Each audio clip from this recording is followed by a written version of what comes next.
Ahoy, crypto pirates. Be careful, Captain. You two have only one shot in that gun. Captain RG3, and welcome to your Discourse Syndicate. This is my number one Buccaneer comrade, DC Crypto. What's happening, bud? How you like this? Man. How you like this pistola, huh? Dude, that's good, man. Should I hang it up behind me on the wall so I look cool and shit? I figured hang it up. That's just gonna fall off the wall and hit your head, man. I had this in the gun safe and I forgot to bring. I was like, man, I got to bring the old pirate gun out and let everybody see it. That's cool. Yeah, it's Hexalt Ed. Thank you for the Ninja Giti, man. He says, "Happy Veterans Day, Captain."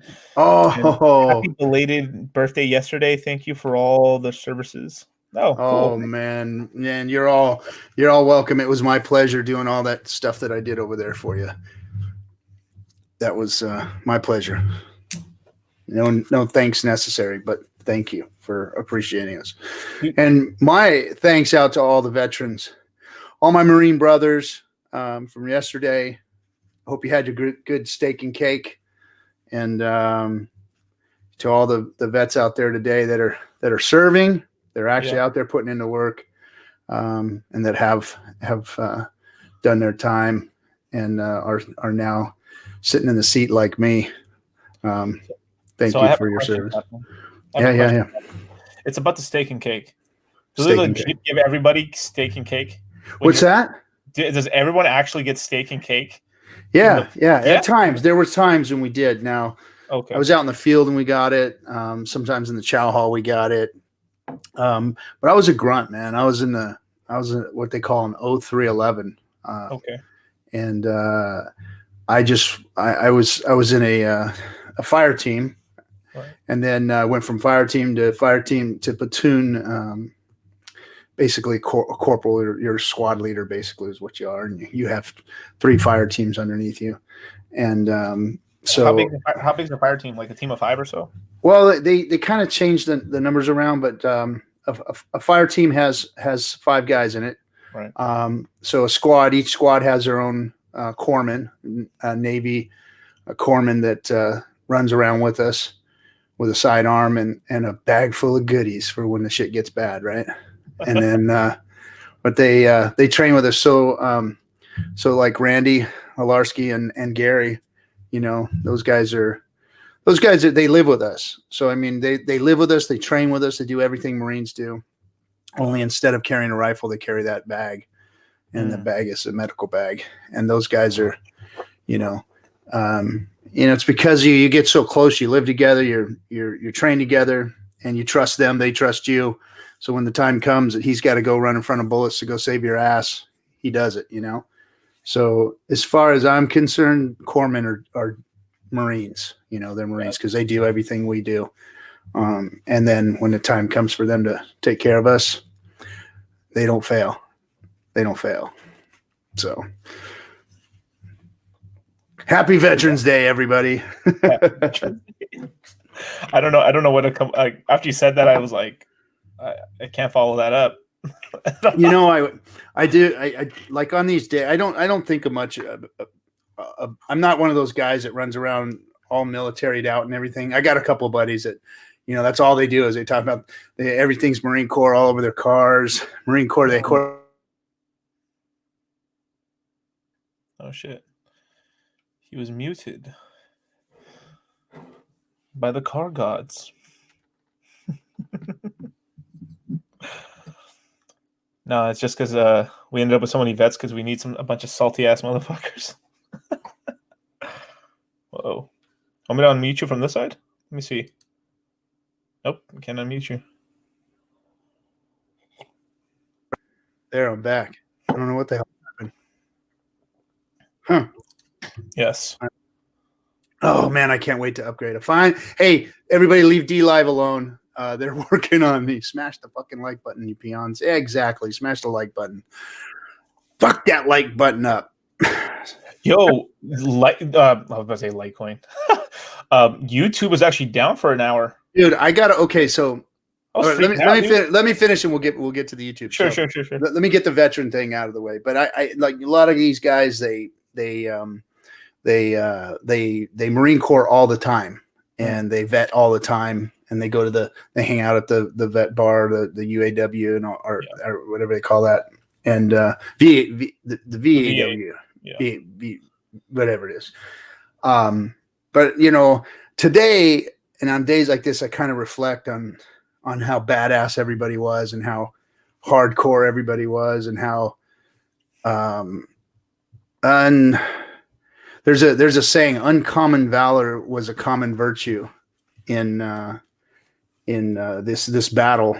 But when you're in the military and especially when you're a Marine, I don't know about the other services because I was a Marine, so I don't know.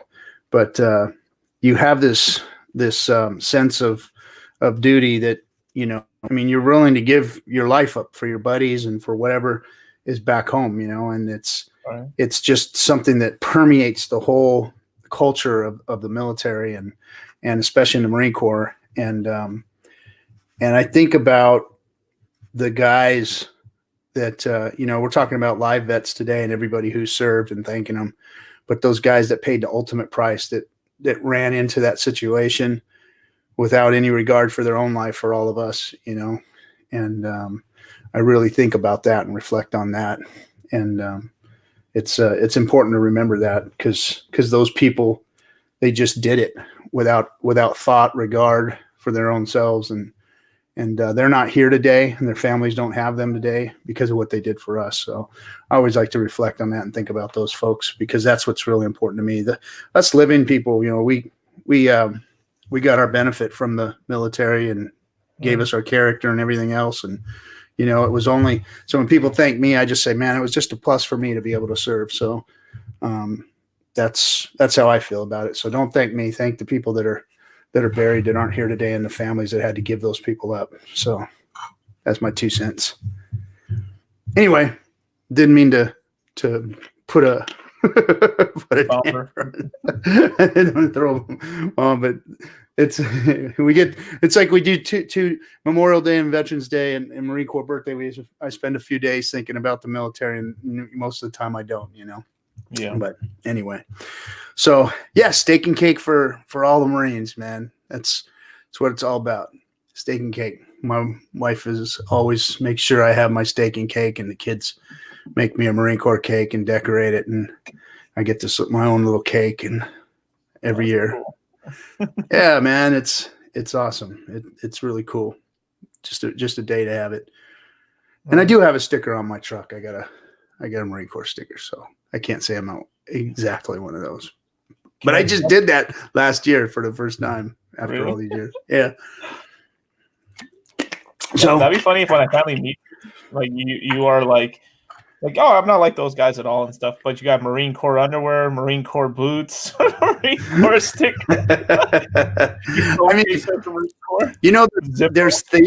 There's things that don't go away. There's stuff that they do to you that, there's the memories, and I'm not talking about the PTSD stuff, that kind of stuff. I'm talking about like the boot camp shit they give you. For instance, I have to have my fucking underwear folded a certain way.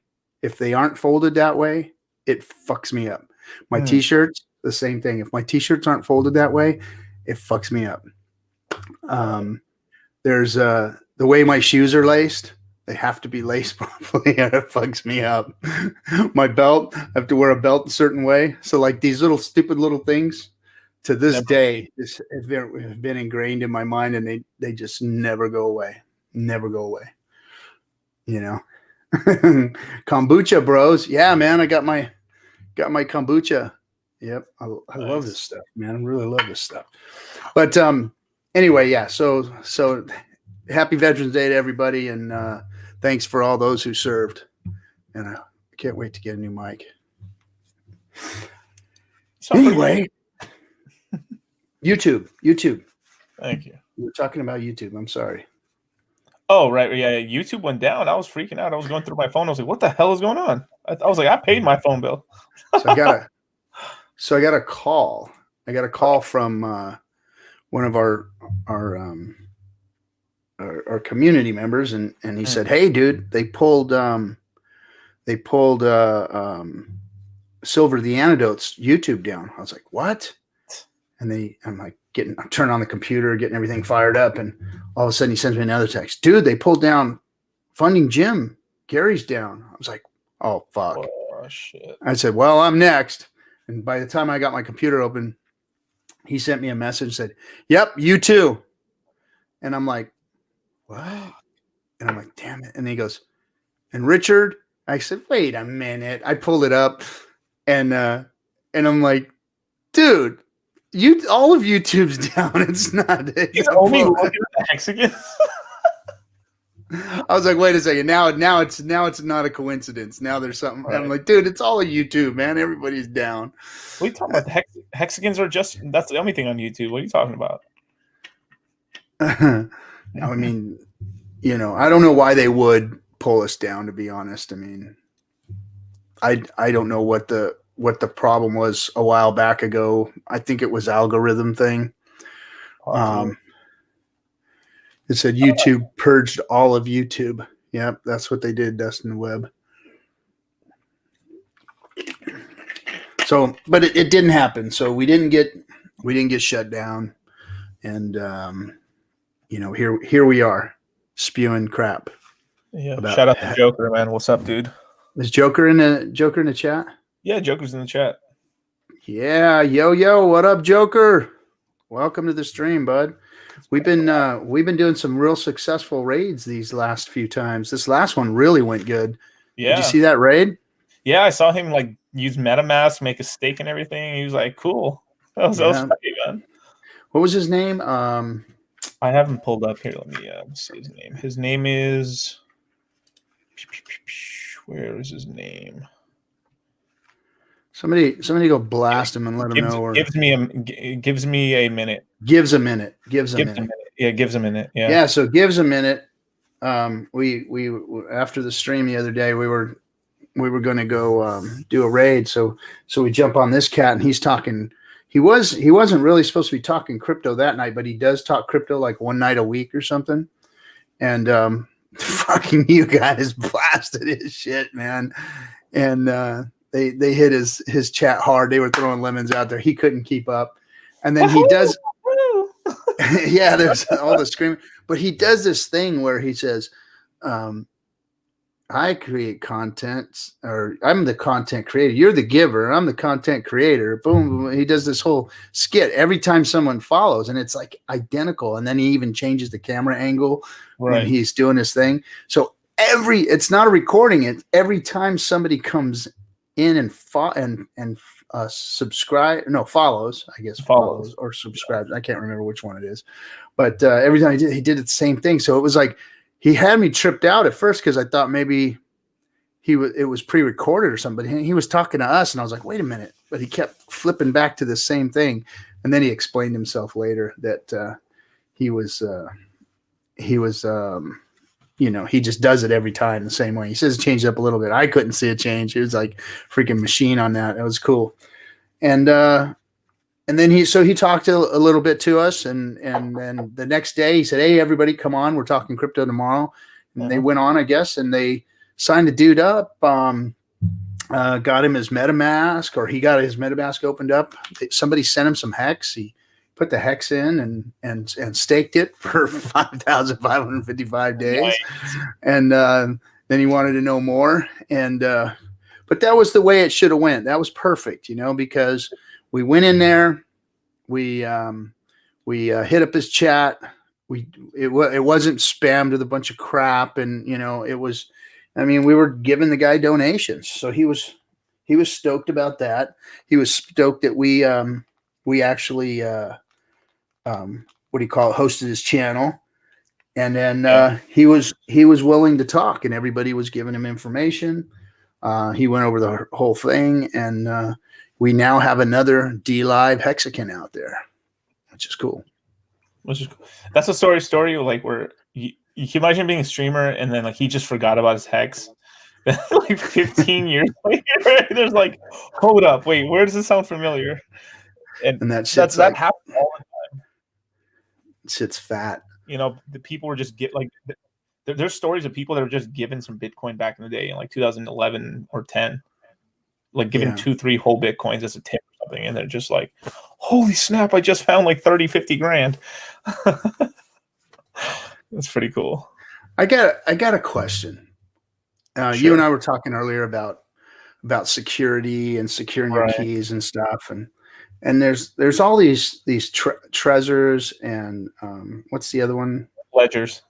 Ledgers and these crypto wallets, these digital crypto wallets. And, and I was like, so what I just did, like, so all my nieces and nephews got a 5,555 stake. I put a little bit out there for all of them. I made a separate wallet for each one of them, put it on a spreadsheet.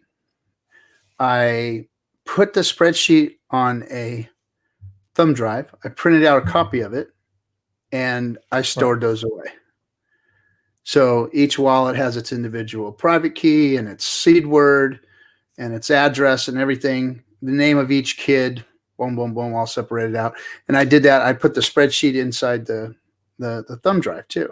Right. And I put that away together, put them in a little leather case thing I have, put it away, boom, gone. Right. What?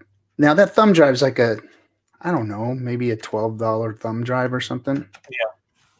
And it's, I mean, isn't that really what a treasure is? Kind of. Okay, no, I mean, it's wrong. I've seen them. I've held them. I've pushed but I mean, I've never got one because I never realized that there was any reason for me to have them. I always had my private keys and my C words and all that put away, and my main accounts, I actually etched them on stainless steel, and put those away because 15 years. I don't know what's going to happen in 15 years, but I put those in my safe and boom, boom, boom. But I don't understand the treasure thing yet. I don't get it, because I think I just did exactly what I would have done if I would have had $150 treasure or whatever, or nano or whatever you call them. It just has a nicer UI, and then too, it has like a little code thing where like you have, so on top of your seed phrase, it has another key. This is at least on the treasure. I'm not sure on the I don't have any of the other ones and stuff, but at least on the treasure, if you get the better one and stuff, there's like a digital notepad in there, and let's just say your code is like 1 2 3 4. Right?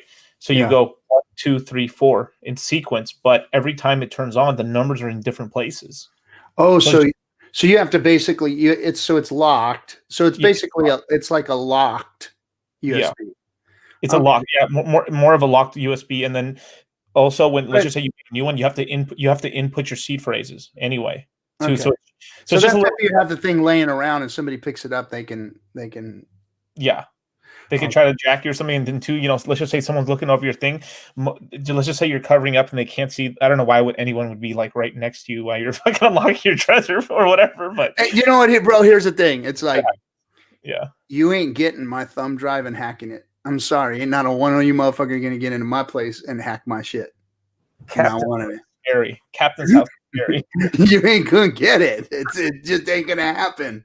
We're gonna have some blood and guts and spit and ass going on if that's the case. But I mean, that's with anything. You come in that way. I'm gonna, if somebody's gonna come in that way to come get my USB drive, they're going to they're gonna come in the same way for your treasure. They're gonna put a gun up to you or your kids' heads and say, "Give me that thing," and fucking, I want you to put it on my computer, and I mean, that's forceful robbery or whatever, Yeah. But I mean, I guess that the treasure and the nano or whatever, all those things are just for stupid people that leave things laying around or are exposed to other people, I guess, or I don't know. Well, so it's also I guess they're encrypted and everything. So like, let's just say your computer, for some reason, people know you got a lot of guap, right? And somehow they figured out, like, your computer, they could put some software in there basically that when you stick your thumb drive or whatever into your computer, they can just scan everything that's in there. So they could literally make a copy of your keys and then steal all the private keys. So when you stick a Trezor into your computer, it doesn't matter. They can't steal your private keys. Every time you stick in your USB, anything on there can be stolen. Oh, so it's like my penis. Right. Oh, shit. Okay, I got it. I understand now. Every time you stick in your USB, anything on there can be stolen. Okay. Well, like I said, I mean, my USB is going into my computer. Right. My crypto USB is going in my safe and going in my computer. And I guess I don't know. Yeah. Just I another layer of protection. Okay, I get it. I just don't know how much thievery is really going on there. I think it's right. At some point, right now, no, but at some point that'll. Whoa, you went muted again. I think at some point it probably will, especially if I mean, I don't know. It just depends on the asset because like right now, probably no one cares, but at a certain point, people will really, really care a lot, right? Like that happened with the Bitcoin community and stuff, and people are always up to like, bullshit,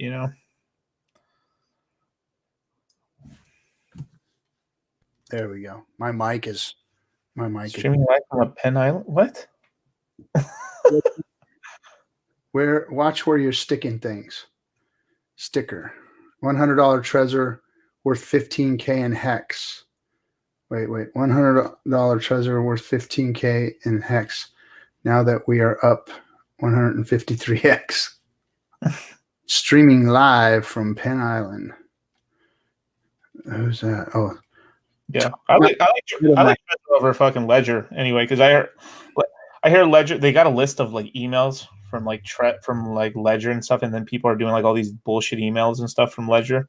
Mm-hmm. I thought that was kind of shitty. I've always had a hard time trusting something that I ordered with a specific cause or a specific use case to store my crypto on, and then somebody sending that to me that I don't fucking know who they are. I mean, I understand the company is probably legitimate and they, I've always just had a real hard time with them. Like, I got to order this thing and somebody's going to send it to me and I'm going to put my crypto on it. Man, I don't know. That part's always bothered me just for some reason. I'd rather, secure my castle and secure my own shit. And, but that's just me. I mean, layers of protection are definitely necessary. And I would suggest for everyone to do as much as you can to keep your shit safe. Right. Never, ever, ever, ever, ever, ever type in your seed phrases into your phone or even into your notes or on your computer or on a computer notepad. Put that on either on a fucking piece of paper or you got the welder's mask. It's welded into a piece of fucking metal or use like RG's system. But like you want to go full analog on those private keys, man. You don't digital nothing. No, because you never know, man. Like I ain't like don't risk it, Okay. D-Panic said just like Hex is audited, so are Trezor and Ledger. Okay, I like that.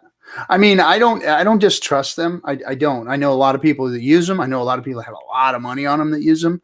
And I just have I feel eerie pushing that buy button on the computer to get one of those things. I don't know why. Where did you get your metal sheet stamps and stuff? I forgot where you got it. You linked it. You told me about it one time. Oh, bro, I just get pieces of stainless steel out at work. I just got little stainless steel. It look like about the size of a postcard. And then you can go to like Harbor Freight and get an engraver, an electric engraver. I have an air one that's like a badass freaking, you plug it into your air compressor and and you can etch your seed phrases, your seed words in the stainless steel. And the thing about that is, we're talking about 15 years, guys. Some of our stakes are 15 years old. So I've seen things happen in safes. I've got 4 of them. I've seen safes, things get rusty in them. And if you just put them on a piece of steel, it could rust over a little bit, and you might lose a seed word or something. So not a great idea if you're not. That's why I say do it on stainless, because you won't have that corrosion factor in 15 years. Stainless, throw it in a Ziploc bag.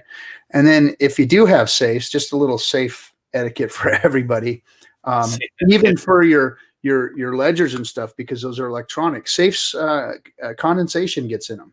And if you're not careful, you've got to put desiccant in them. I don't know if everybody knows what desiccant is. I get a lot of it because I'm in the machinery world. So like when a new machine comes in, there's always these big bags of desiccant. So I keep them in my gun safes and all my safes. Yes, I know what it is now. So desiccant is it's a moisture absorber. So it wicks away any of the moisture. So you don't get moisture in your safe. If you do have a piece of steel in there, chance it won't rust out. But something sitting in there for 15 years, it's sitting up against the side. You never, look at it, flip it over, anything. And then moisture gets in between the wall and that, and you might lose a word or two, and that would be devastating. So, just a little bit of meteorological information for you if you are saving your seed phrases that way. And then I always do a paper backup too, so I have a paper backup in there.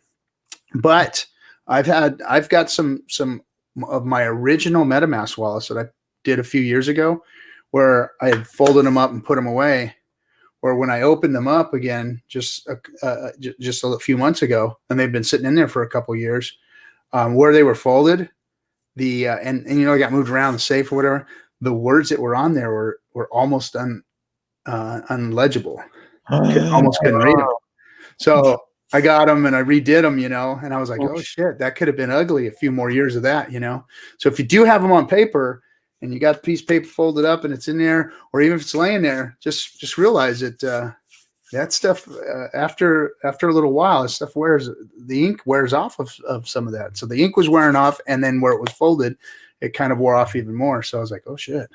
Ooh, Dustin Webb has a great solution for that.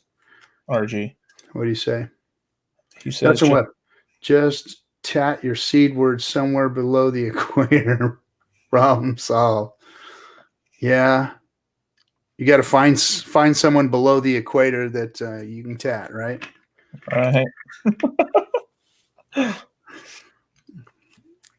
I'll tell you what, though, I want to do something with a wallet, and I don't know. I'm gonna do something with. I've got a special wallet that I want to do some type of a future contest with, and it's going to be about the seed words. It's going to be like a scavenger hunt for seed words.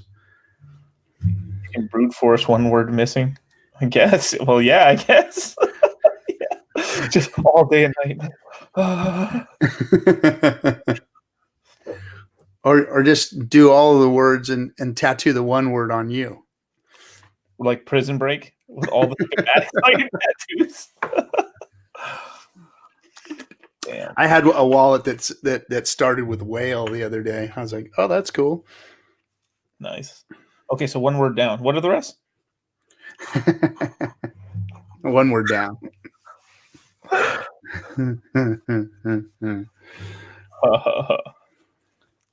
Okay, what do we got going on? So 12-word seed phrase is easy to remember if you say it often enough. Ugh. Man, I don't want to trust this fucking thing. No way, no how. No. 1 day, 7 days, 3 sets. 3 sets of 4-letter words. Yep. I had the same word twice in a row in one seed phrase. Wow. I have too many wallets, though.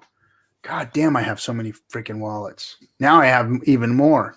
I mean, 22 for the kids. Yeah. I want to be the favorite uncle. I'm actually the only uncle left. All the other ones are gone. So I have won this contest. The RG3 Pirate's Treasure. Yep. That's what it's going to be. I'm going to do one. I got a special wallet out there set up just for it. And somehow, some way, we're going to have a scavenger hunt for the seed words or something. Or for the last one or something. Geolocated or some shit. Yeah, geocache it. I've always wanted to do that too. Geocache some seed words or something like that. That would be cool. Ooh, that's smooth. Smaggle art. That's a good one. Have 12 kids and make each one of their middle names a seed word in birth. and then do them in order, and then flip the last two. Yeah. Why is your daughter like Chandra, Charmin, Ultra or something? Children of Gabe said, "Fuck that RG3." What was that? I don't know what that was for, but sure. Let's see, too many wallets. Oh, too many wallets. Yeah. Well, I mean, first world problems. Well, when before the freaking I was Richard got me all scared the other day because he was talking about, hey, now don't be fucking around getting yourself too close to big payday and not staking what you need to stake, and you never know what could happen, and then all of a sudden the freaking network MetaMask went down or something in MetaMask went down. I was like, God damn, that guy's a freaking oracle or something, man, right? So I got freaked out, and before that, as soon as he said it, because I watch all of his tweets and I'm like, he's always saying something's going to happen, and it fucking happens, right? So I said, well, I started those wallets for the kids, so I better finish it up, right? And I did that the day before, and then sure as shit, the next day there was this fucking problem. And I was thinking, hey, maybe the gas prices are going to go up and be too expensive to stake all these wallets out there all that time, But maybe actually, there's something kind of. We might have all that day zero contract stuff happening around big payday, so it's possible actually. I'm saying, yeah, because you saw what happened with Uni, right? The price just shot to like $25. Well, yeah. I mean, your gas fees can go. For me, it was important because I had all these wallets I needed to make, and I didn't want to. It's hard enough sending ETH to each one, and then sending the hex to each one, and then staking, and you're spending a few bucks on each one to get it done. So. Oh, it looks like I'm going to have a visitor here in a second. Oh, cool. Is that you? What's up, RG4? You want to say hi to everybody? Come here. Say hello. Oh. Say hello. Hello. Hey. What do you got here? You got your bear and your alien? Uh-huh. Okay. All right. Say goodbye to everybody. Goodbye. Okay. Close that door for me, too. Okay. Thank you. I don't want to yell at them and stuff. Let them play. Let kids be kids. We should call Richard the fortune cookie heart. I mean, you're right. Yeah. I mean, literally, it's like I almost feel like every tweet's an encoded message and stuff. Yeah. No, he dangerously stupid said he called farm token out like the day before it got bugged or hacked. All right, so he's from the future. So this is what's going on. So he's from the future. He traveled from the future with the sports almanac, and that's why he knows all the dates of when to call stuff out.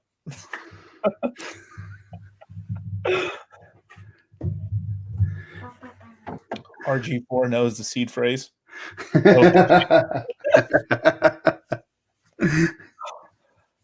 Hold on a second. Bruh. He's like giving me liberty or give me hex. Beautiful. Yeah. I mean, that's why, but like, look at this, right? We all the people, me and you and a bunch of people in the chat and stuff have been in crypto for a long time. And this is why, like, having claim over your keys and having your assets under your control scares people, it's because a lot of people are just lazy and don't want to do anything, like if you do have a treasure or even a ledger or whatever, dude, that's good on you guys. Fuck yeah. You guys are so ahead of everyone else, man. Because people still to this day leave all their coins on exchanges, all of it, like literally, like everything, like they have all their Bitcoin on an exchange, like on Coinbase or something. And I got a buddy right now. He's got like 30 ETH sitting on a Coinbase wallet, and I told him from day one to get that shit, turn it into hex, and stake that shit. It's been sitting there for 2 years. in a Coinbase wallet, just sitting there doing nothing. He's like, oh yeah, because he's like shell shocked, and that's nothing to him. It doesn't mean anything. It's just his crypto that's sitting there, whatever.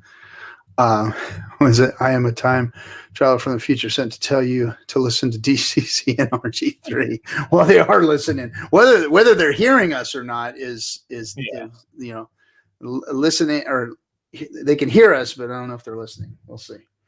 But shit. Now I lost my train of thought. Let's see. Darn it. I quite agree. COTG translation RG3. I don't quite agree with what you just said. Oh darn! I wish I would have remembered. I think it's talking about his friend. You're talking about your friend who leaves you left some of his coins in exchange for 2 years. Oh, yeah. I don't understand why people leave their coins on these exchanges. I mean, maybe the Coinbase thing is for people who aren't really doing much or whatever. It's no big deal. Whatever, Coinbase is Coinbase. But hey, man, I've seen Coinbase do a lot of funky shit too. Right? I mean, remember when Bitcoin Cash launched?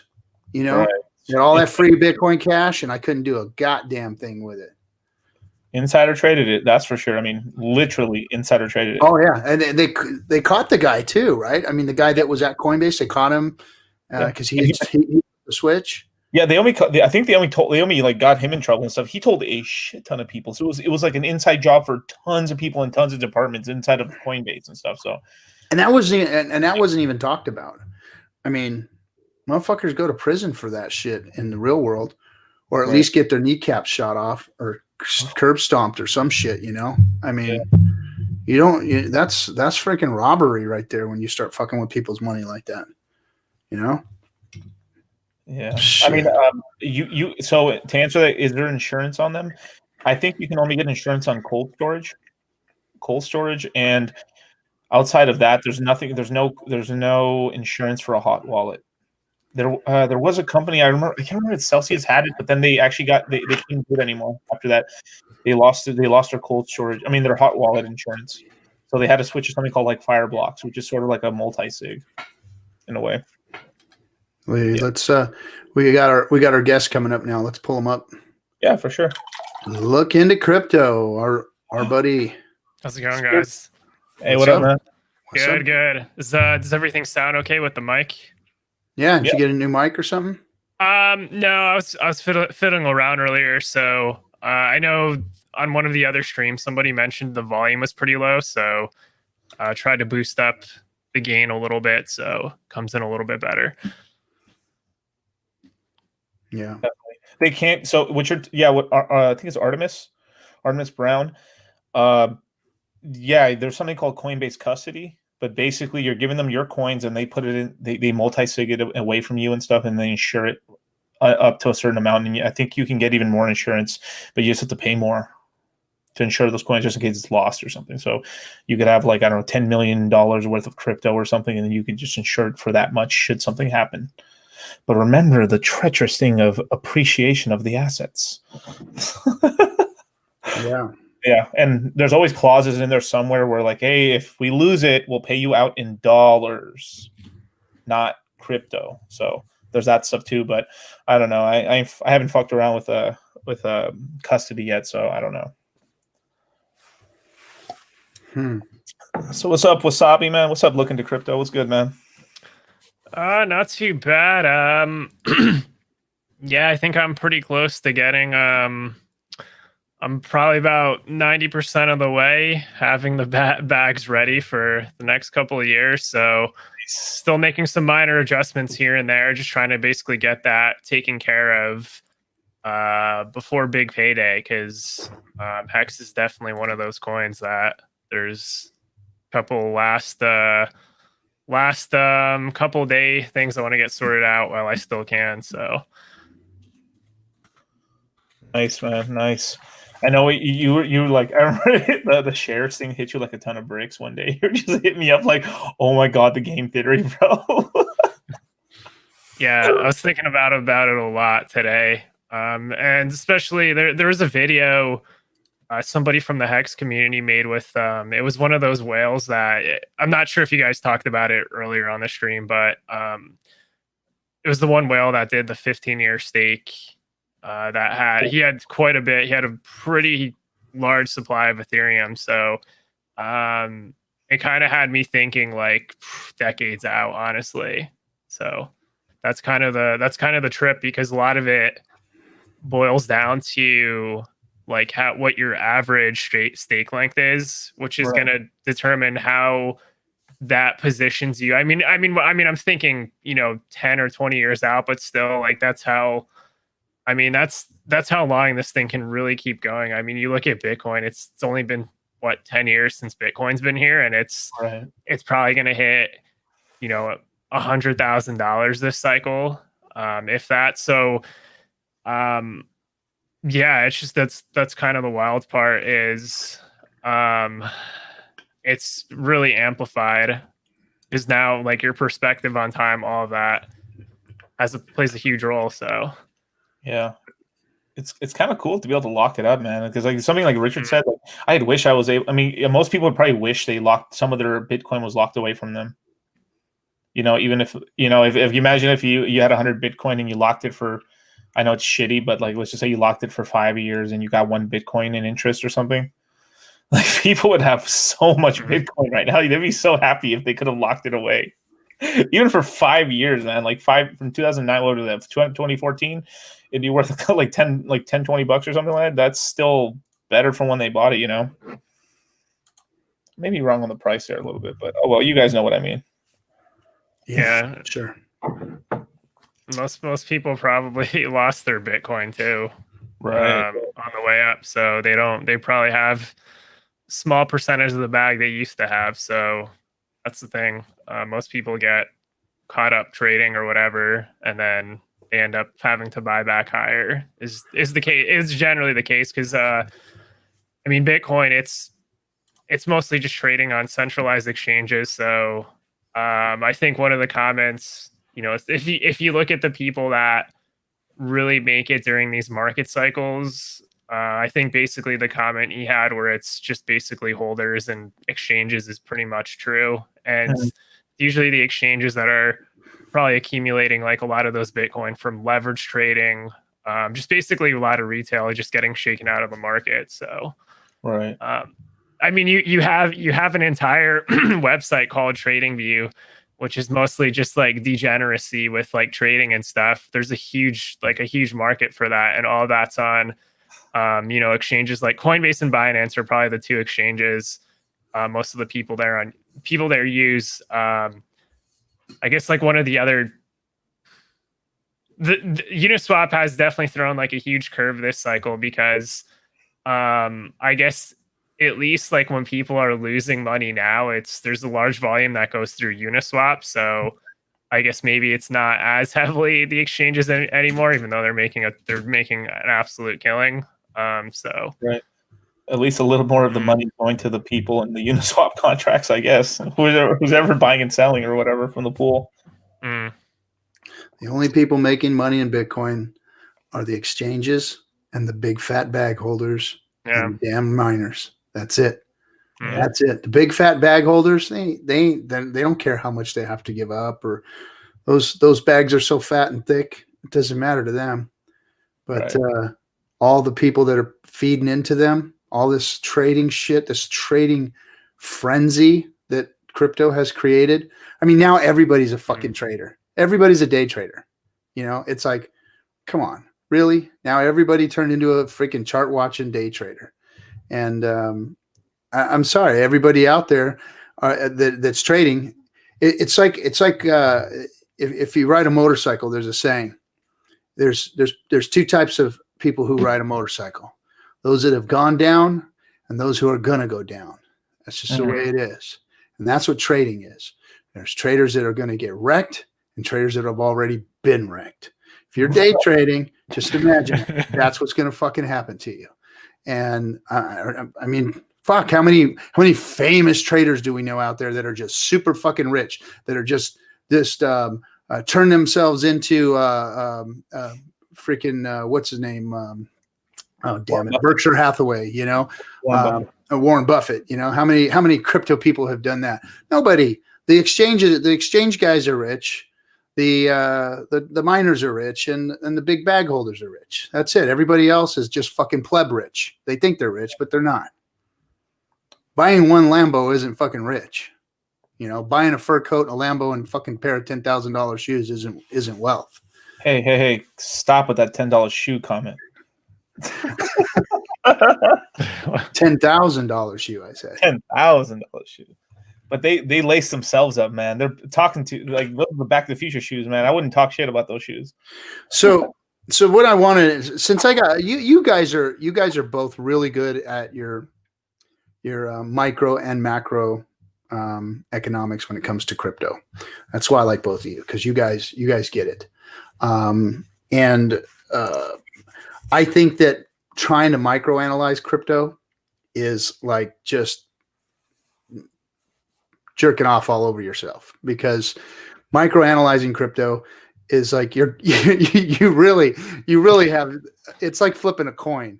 Okay, yeah, well, I think it's going to do this, or I think it's going to do that. And half the time they're saying, oh, it could go up, it could go down, it could stay in the middle. Could go up, could go down, could stay in the middle. Oh, we could have a pump this week. Oh, we could have a dump this week. Oh, we could have a pump this week. Oh, we could have a dump this week. And 50% of the time they're right. Right. The good ones, the lucky ones that picked the right side of the coin every time they flipped it. Because that's all this bullshit really is. So, save the micro shit. The macro shit is what's important, because that's where you start to discover things, products like HEX, and you start to see the culture of staking and what that can mean to your portfolio in the future, compounding interest. This is the real value of crypto, not that trading bullshit. The trading bullshit is just wrecking people, and it's a flip of the coin. And if you do hit it, if you hit heads, wasn't my fucking TA just great? Wasn't it awesome? Right. And then when it hits the other side, it's like, well, that's the way it goes sometimes, That's the way it goes. You can look at this stuff real hard and you can analyze it, but then sometimes, extraneous forces just kind of flip it on us. And that's why we had what we had. We had the down instead of the up when I said we were going to go up. And that's just fucking, it's like fucking, what do you call it? Some of the mediums out there that claim that they're talking to your dead relatives or whatever. They'll say things that they think are, true or whatever. Yeah. And there's people out there that do that kind of stuff too.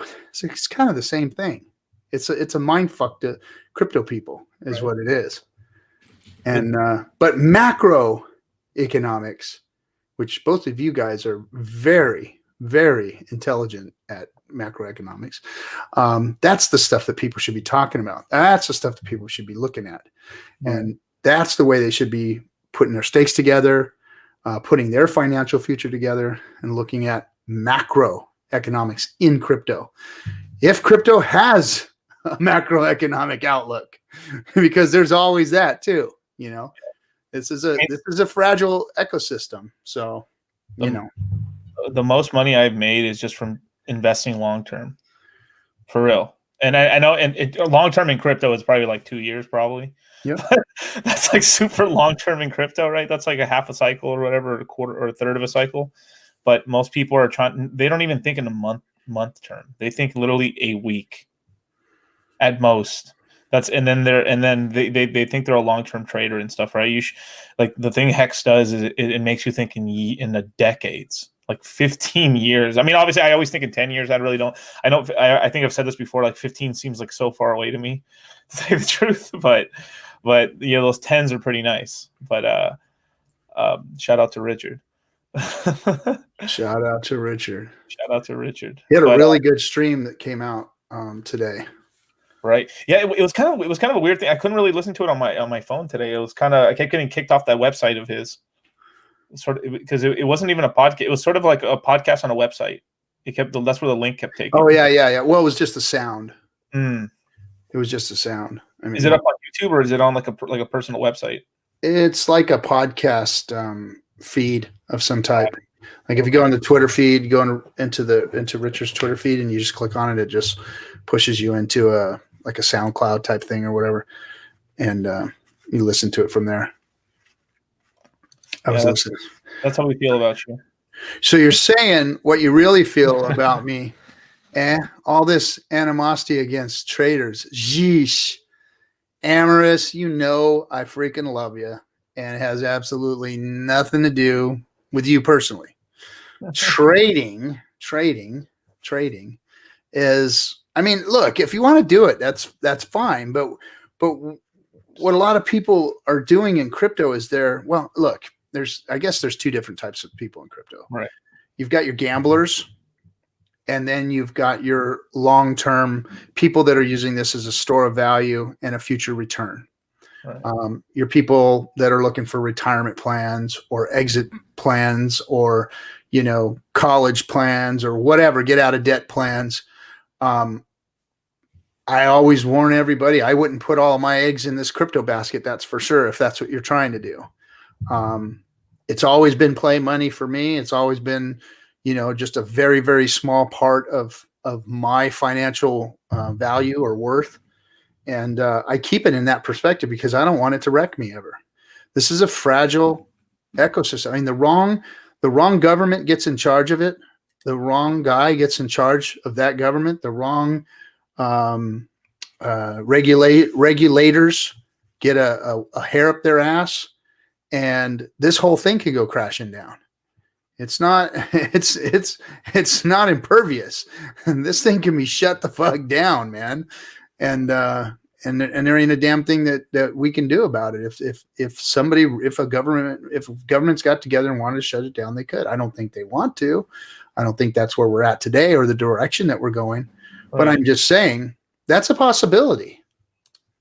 This is such a great saying from Hexagon right here. What do you say? This is so true because I see people doing this, all quitting their jobs too early and stuff. Oh! My God, man, this shit. Let me get into that.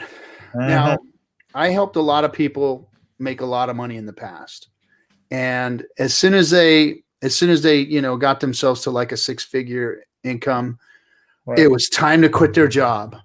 And then as soon as they quit their job, they lost everything, And now these were people that it was a business. It wasn't an investment or something that they were making money in. This is a little different. Right. But what happens when you're hustling and you've got something else going on and you're working, things tend to continue to multiply, continue to bring more abundance into your life, And as soon as they quit those jobs, all their motivation goes. Now they're sitting there looking at their money versus working for it. And for some reason, everything just starts to crash. And all the work that they are doing on that side business or whatever, they've lost their passion for because they think it's done. It's completed. It's doing what it's supposed to do. Now, this may be a little different than that because Hex, literally, you're just waiting. And once you do start to earn gains that are going to maybe make you an income or whatever, then, at that point you can look at your life situation and say, well, I got enough here now. I don't have to work anymore, but I wouldn't suggest that to anybody to be quitting their job unless you've got your years in advance taken care of, cash money, don't look at your stakes and go, oh, I'm going to be fine in the future. I would never do that. Unless you got that freaking penny in hand, right? Yeah. Like there's a reason I call myself dollar cost crypto is because when you're buying an asset, you're not selling an asset. When you're putting money into, let's just say I was putting money into Hex, guess what I'm not doing? I'm not selling Hex. Because the time when you're done selling Hex and you're just sitting there liquid, what are you doing? Oh, shit. I don't know, man. This price could go up and down, but when you're buying it on a weekly basis, you're essentially, you're focused, you're in your seat, you're in the zone, you've got a plan, you're holding. It's magic, right? And that's what I like. That's why I'm always so shocked and stuff when I meet a trader that literally just trades. I mean, that's what he does. It's like, wow, man, holy fuck, how do you just sit there all day, just looking at that portfolio without getting the itchy fingers, to want to sell something or just trade out or something, because that's where you get wrecked, Well, I mean, those people, they exist. Just go on the TradingView? the chat on TradingView, and you'll see the same. Like after a while, you'll start to see like the same tags posting. I mean, I'm not trying to like, hate on them or anything like that, but there's people that do that or try to do that, I should say, for a living, or they have some kind of job that's supplementing that income that's getting wrecked, because like most of those guys are just on the wrong, because they're the thing is, like, when you're constantly moving in and out of position, like each time you're increasing the probability that you end up making a mistake. And for something like cryptocurrency, I mean, mistakes could be like a 20% move or more. So yeah, I think really the only strategy here is you just basically along the market, you place your you allocate your portfolio accordingly into the positions that you think have long-term potential, and that's going to give you the highest probability. I mean, that's just how it is. Like statistically, that's just always how it ends up working out. So can I ask you a question? So how long does it take you to analyze a chart for you think? Like if I just told you, hey, look at this chart right here, or obviously you're looking at different time frames. Oh, what it is, it's analyzing the chart. Go ahead. No, but let's just say because I'm just trying to see, like, can you actually spend like 5 hours looking at a chart, like real, like it obviously the same for the same coin. I know there's different charts for the same coin, obviously. Yeah. I mean, like when I look at charts, I mean, I'm looking at this stuff on like, I'm not trying to basically trade these on like 4-hour time frames. Like when I look at a chart, I look at the macro trends. Like that's the only thing that matters, because whatever I think is going to happen, a week, 2 weeks, 3 weeks, like those are very small time frames. There's a lot of noise. Like you're probably going to end up being wrong. Like you don't have, you just have like no resolution to go off of, and markets are just very chaotic on those time frames that I think it's a waste of time and energy. Like you're putting so much energy to try to trade like 4-hour chop when the big moves happen over like 2 to 3 month windows where you get those explosive gains. Like that's always how it's been for Bitcoin. That's how it is with Ethereum. And that's just how like the crypto markets move. Like you get these really long consolidations, lots of it's very choppy. Like you get these, 20-30% swings where most people get basically wrecked trying to trade those, and then you miss the big move. Like you end up missing it, or there's somebody else that definitely is.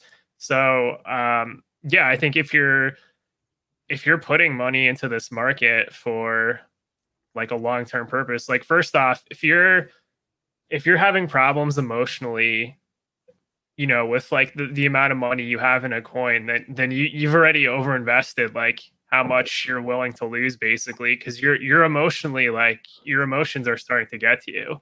Yeah. Right. That's when you start making bad decisions too. Yeah. Yeah. Right.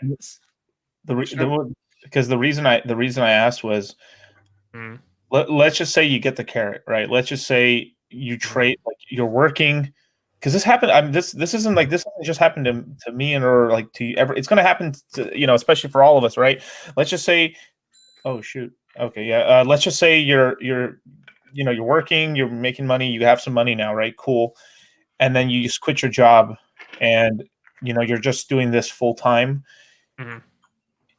Some people think it actually is their passion, but it was just an escape for them.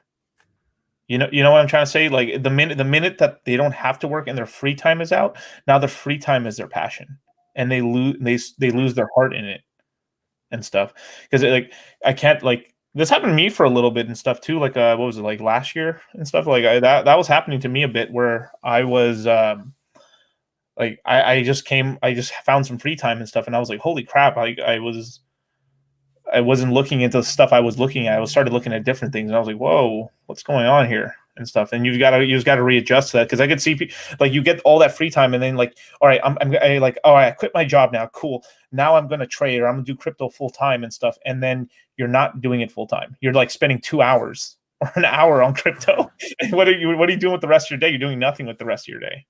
Yeah. And like I see that a lot, you know. No. I mean, I just took a new job, and it's a pretty intense job. I'm going to be working a lot, but it's still just 9 to 5 type of deal. But Right.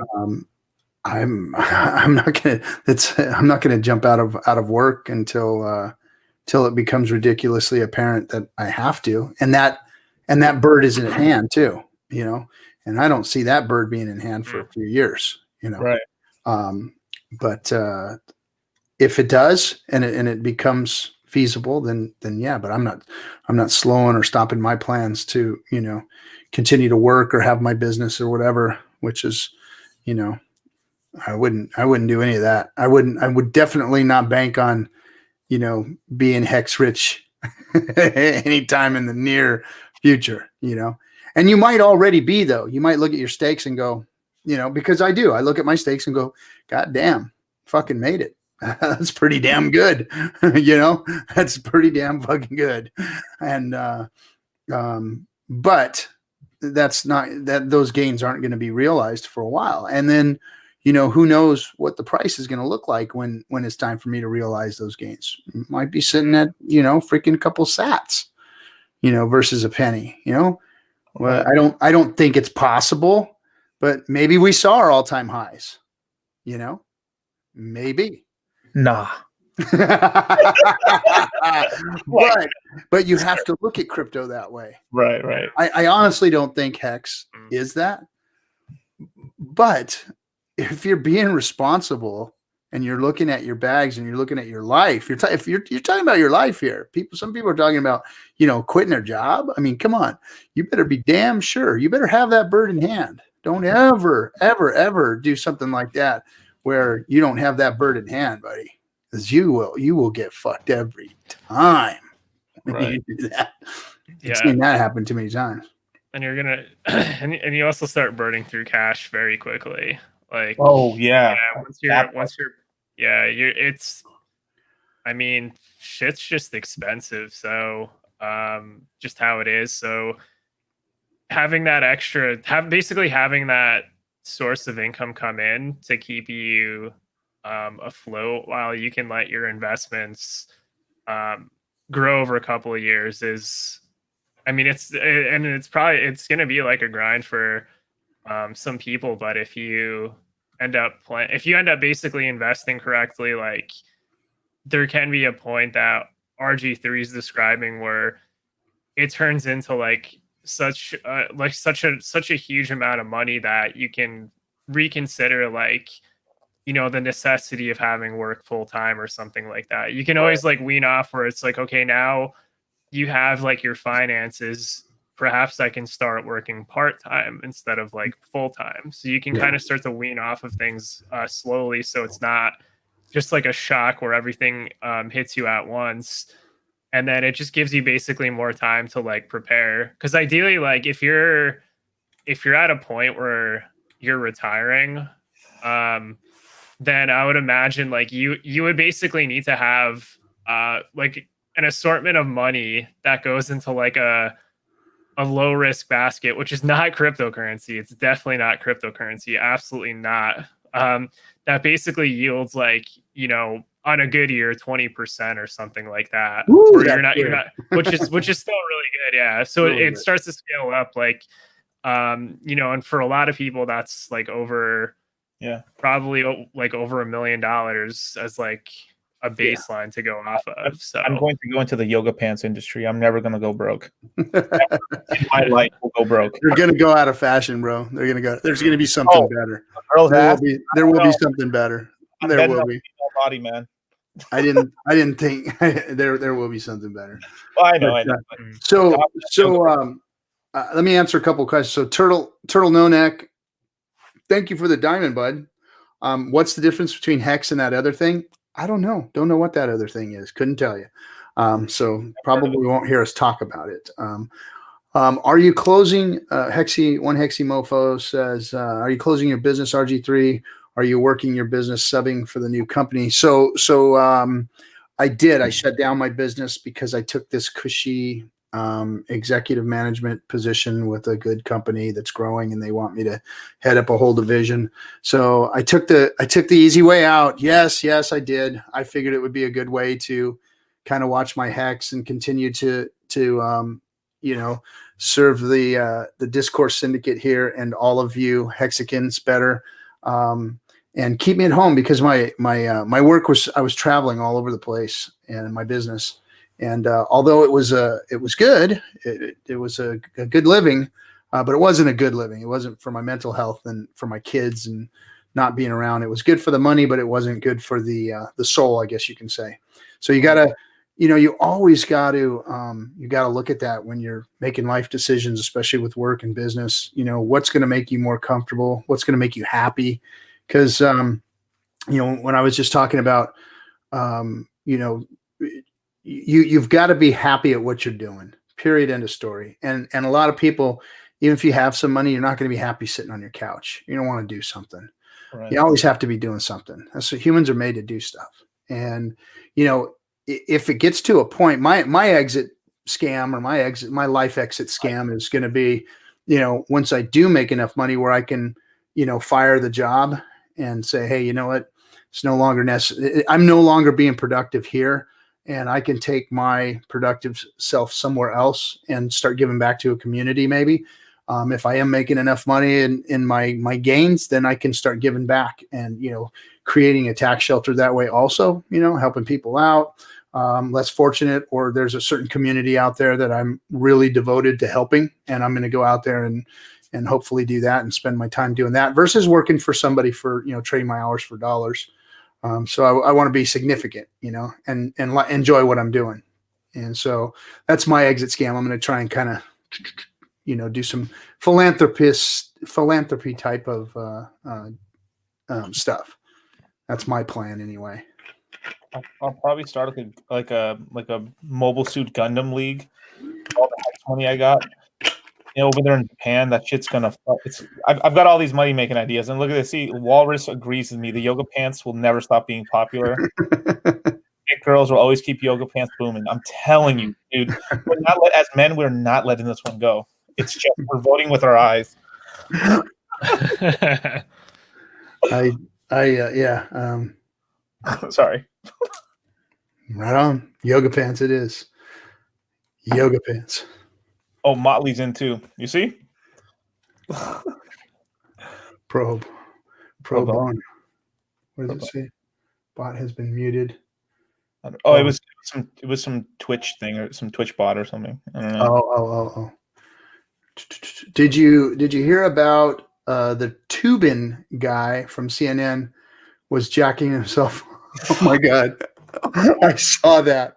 Was that guy was from CNN? Mm.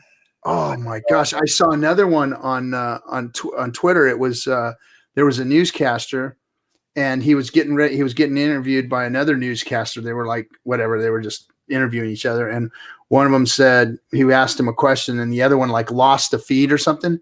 And he goes, and it was freaking right on air. He's like, he goes, oh shit, fuck.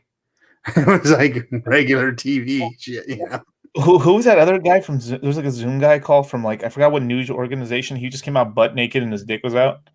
And he wasn't doing anything. It was like, dude, this Zoom shit's dangerous, man. I mean, this stuff's going. I mean, people have it on all the time, and oh man, like my daughter, when the COVID thing hit, her and her girlfriend, they were on the FaceTime all the time. So like, I'd walk into a room and I didn't know if that there was another little girl in the room. I had to watch my language and all that kind of shit. I mean, hey, it's it's pirate ship over here at my house, so it's just the way it is. Yeah. But I don't know, but the freaking FaceTime was on all the time. Mm. Yeah, I almost think it's like I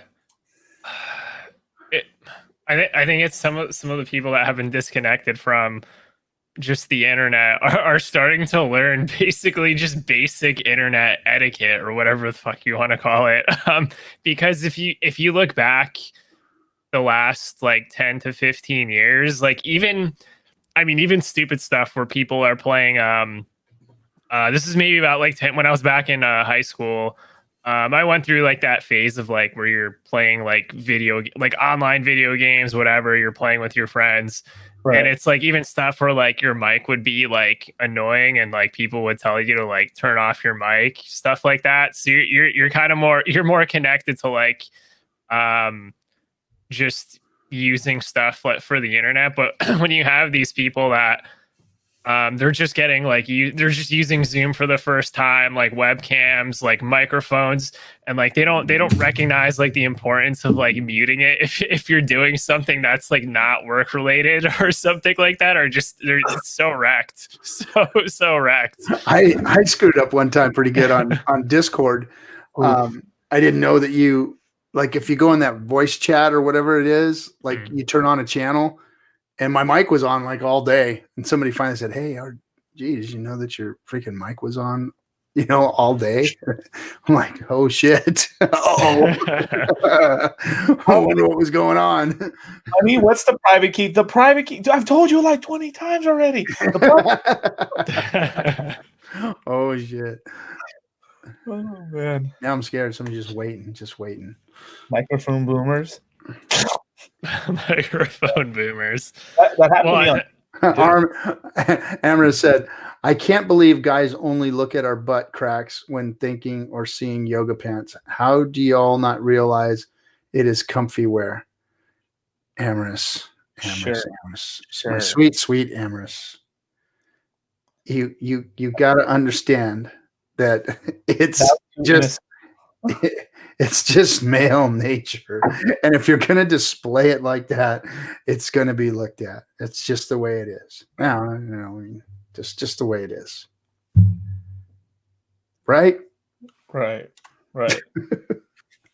Yeah, that's why you always have like at the beach whenever there's a group doing yoga, there's always like 2 or 3 dudes with sunglasses. Like they know exactly what they're doing. That's so true. Yeah, they know what they're doing. They know what they're doing. Max over here with the wisdom right here. Look at this. Yoga have 1 buyer but 2 customers. Damn straight. Mm-hmm. Damn. Victoria's Secret was built off the money of men. I assure you of that. Oh yeah. Mm-hmm. Lululemon too. I'm telling you, man. It's a hustle world, and they're taking my money. I'll pay it money, and I'll keep on paying. Anyway, yoga pants solve the double spend problem. It's so true. More like they cause a double spend problem. Uh-oh. Let me see. There we go. Yeah. Sorry, back. Guys are simple. Don't complicate us. Yep, we are. It's super simple. If women had eyes on their ass, they'd be flattered with the attention, I think. Let's see. Yoga pants like Vietnamese Aodai cover everything but hide nothing. Hector the Protector. Damn, I'd like to personally thank whoever created yoga pants. For real. What? No way, Brian McGuder. What asshole would do that? Sadly, I recall some politician wanting to outlaw yoga pants. What? I do know that it was a problem in high schools. Yeah, I did because there was I forgot where the hell was this? Georgia? Was it Georgia? It was somewhere. I remember hearing something about that. They were like that they were just wearing like really fucking crazy shit. Like it was like ridiculous. Actually, it was like no, that's insane. I kind of get that whole play, but whatever. Do you guys, Yep. I tell my brother all the time, you got it made now, bro. You got it made, man. I was going to high school with some chicks that were wearing like fucking like mom jeans, bro. Like you don't know how good you got it. Shut up. You guys have no clue. You have no clue. Oh, I forgot you guys had like shotgun weddings and stuff, and before you can even get a smooch and stuff, you had guys have no clue. and propose. I was like, my days were in the 80s. It was bad in the 80s, man. 80s were fun. That was a fucked up era, man. It was messed up, man. The 80s were just horrible. I look back and I look at the 70s, and I used to think the 70s were bad. I'm like, nah, you know what? The 70s were pretty damn cool, actually. 60s too. But the 80s, everybody was confused about freaking everything and what direction everything was going. It was just like pandemonium. Freaking, it was horrible. And we didn't have none of the shit you guys have now, that's for sure. But I feel like the jeans were tighter, at least in the 80s. I feel like in the 90s, it went baggy as hell. Like we went baggy with like. Oh, we did have those Ditto jeans, they called them, and what do they call those? Jinko jeans? No, they called them Dittos. They were Dittos, and then they also had something called. They started with a C, something pants. Doggone it, I can't remember the name of them. But yeah, it was sad, and the hair doozies and everything. Yeah, and I was a street kid, and I was in the punk rock scene, so that was even worse, man. Those girls were just. I'm sorry, I shouldn't talk about them like that, but it was bad, man. We had this customer of ours that was he was in the punk scene and stuff during, what was it, like the 80s or 70s, or I can't remember which probably the 70s. He told me, man, he's like, I fucked up in life. I should have ran into disco. That's where all the chicks were at, was disco. Mm-hmm. It was. It was because punk really started kind of like late 70s, like 75, 76, right around there. It wasn't really a scene until like into the 80s. Into the 80s, it turned into a scene, and it just, there was like 10 places out here in Southern California that we all hung out at, and it turned into a big thing. But anyway, yeah, it was growing up back then was just, I mean, it was fun. Don't get me wrong. It was fun. Yeah. But man, I wish we had Hex then, because then I can be sitting on my island by now, right? What do you guys now let's get back to Hex. I mean, we're talking about freaking stupid shit now. What I wanted to get out of you guys was some macroeconomic information. I wanted to get your takes on some macroeconomics. Sure. Now, a macroeconomic event is about to happen in about a week, right? So two macroeconomic events for Hex. So it's already kissing a penny. So we've had this huge freaking run up for a year. Anybody who said anything else is just fucking stupid, because Hex has been successful. Even if it was at a half a penny right now, Hex is a success. Right. If we didn't see an all-time high of over a penny and a half and then dump down to 0.007, we wouldn't be talking at all about any kind of dump or anything like that. I guarantee you, we'd be talking about a pump right now instead of. There's people talking about dump right now. Hear everybody talking about dump. But if we were tapping this level right now and we never saw that all-time high, if you just cut that out of there and we were talking macro and micro level economics right now, people would be like, the trajectory of Hex on big payday is freaking monstrous. It's going to go so big. But you've got this little spike in there. So now everybody's, got this doom and gloom thing on. I don't know. I've just seen a lot of it. But anyway, so we've got these two events happening. We've got the basically what we can call the halvening, which is the share price tripling basically in price. And then we have the AA shutting down. Two huge macro level events. Two huge macro level events that are going to happen. And I've heard a lot of people speculate about it, but let's look at it from a macroeconomic standpoint and pick your two brains, freaking two of the smartest around. And what are we looking at here? What are we looking at for the future of Hex? Let's just go out a year, because then there's another thing I want to talk about after year one. So because that's another macro level event. So let's talk about first the share or the AA shutting down, because that's the first macro level event that we're going to see. Sure. You want to go first, Wasabi? You want me to go first?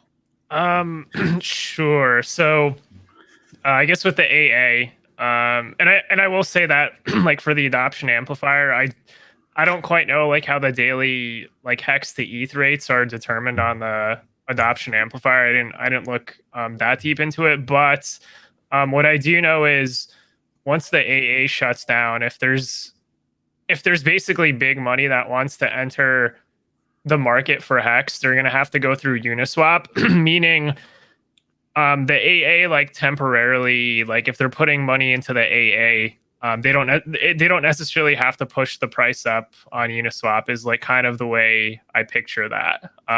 Which I think that's how that works, but if that's not, just let me know. And then so the way I'm picturing it now is like those players are now going to have to enter through Uniswap, which has it's basically a finite market. I mean, I know there's the 3.6% inflation, but that's that's really not a lot. That's fairly low, given that the average stake length is over 4 years. I think it's around 4.4 right now. So that inflation is not really going to be seen on the market for quite a while. So in order to do that, you have a limited supply, and I don't know. I just think that's, to me, it just seems like it's the price is going to go up like naturally as a result of that. I don't really see how you'd have like the opposite. I mean, I know you could have like a lot of chop on like daily like time frames or whatever, but so far like the chart for Hex is amazing. Again, it's growing extremely fast. So and you're gonna have basically players enter through Uniswap. So if they're gonna buy up supply on that, they're gonna have to push the price up. So to get basically the T shares, and that's like the other thing that's super important is the people that are buying after big payday. There's also I guess the halving where you get the price spike on the T shares. So Right. you're going to have to invest like 2 to 3 times as much capital to get the same amount of network shares that somebody else did prior to the big payday. Like, yeah, you can make the argument that, well, what if the price goes down? Just like, which is kind of like a stupid comment because like you don't know what's going to happen like on those really small time frames, but you're basically kind of gambling versus the T share price going up quite substantially. So it's just going to require much more capital to get the same kind of bag and the same kind of interest rate. So that's kind of massive right now because over 5 years, the APY is like 30%, which is absurd. You get a 30% APY on 3.6% inflation is amazing. Like that's unheard of. That's incredible. So I'm very optimistic long term. I just look at the macro trends, like Hex is doing really well versus the USD, versus Ethereum, versus Bitcoin. It's done really well. So I don't really care so much about the run up, the pullback. The macro trend is still valid, and that's all I'm going to really look at when positioning myself. And that's why I'm going to basically get that. So, I mean, I already have it almost sorted out, but there's still a couple of days left that I do want to get some Somebody extra. kick that guy. Thank you. Fuckers. Whoa. He's gone. Sorry about that. Go ahead. Yeah. Oh, it's all good. Yeah. I think that was the kind of the end of my ramble there. Well, so let me gather my train of thought after that. That shit like caught me off guard, man. So now, did everybody here watch Silver's last video? With the whale, right? Silver the Antidote, yeah. Yeah. So the man is a freaking bulldog chain analysis fucking sniffer, man. I mean, he goes in there and goes deep on the chain analysis. So what he was talking about were some of the, and it's something that I've been thinking about a lot because I've been contacted by a couple of whales that are out there that are planning on making big market buys or whatever, or AA in it or whatever, and those whales coming in or wanting to get positioned before the AA ends and before share price goes up. Right. If they are like the Genesis whale that just, staked. I mean, why would you miss out on that share price if you were going to, put in a good market buy before? So my guess is that that's a possibility. And that would drive price, and then the other thing is, like you said, all of a sudden AA stops, and now it's the only thing you can do is get into Uni or one of the exchanges that has it for sale, and that should push price up. Right. So because after that, and the other thing that Wasabi was just mentioning was the liquid, or the unstaked coins, or the hex that's liquid out there. How much of it? I mean, I don't know exactly how much of that supply is, belongs to the OA, because that's another pretty big factor there. How much is liquid? People are talking, and I'm thinking staking percentages, my guess is probably around another percentage point, maybe 13-14%. Right. I think we would have, if it was going to go bigger than that, we would have saw a big movement. It seems that the liquid people aren't really, I think they're looking for price go up, and they're going to, take their gains that way. Has anybody done the work on the OA? How much is actually there? How much of the liquid hex that's out there is actually part of the OA? Because you and I have talked about it. Yeah. It's almost 50. 50 of what's out there, or 50 of total? Total. So we take the 12% off now. Right. It's staked, another 50%, and then that's what's left liquid. Yeah, 38%. Yep. 38%. Yeah. And God damn it. Sorry. Go ahead. So, gosh, man, we got this. Yeah. Go ahead. I was going to just say that in the YouTube chat, Vince, this is what I'm speculating on as well. I didn't do any chain analysis or whatever to confirm this, but I'm kind of speculating what Vince mentioned, Vince Chang. That's also what I'm kind of my thought is on that as well. Like, if the OA has like a large percentage of the supply, it basically allows a higher cut for stakers that are basically staking their coins. Like, the only reason why you get this APY is like if there's a large player in the system that has their supply of liquid but it's not staked, then that opens up, like, there's like it's almost like it creates like a huge arbitrage, like on the interest rates, where you're getting this amazing interest rate as a result of it. So the APY it could be really good for Hex for a long time.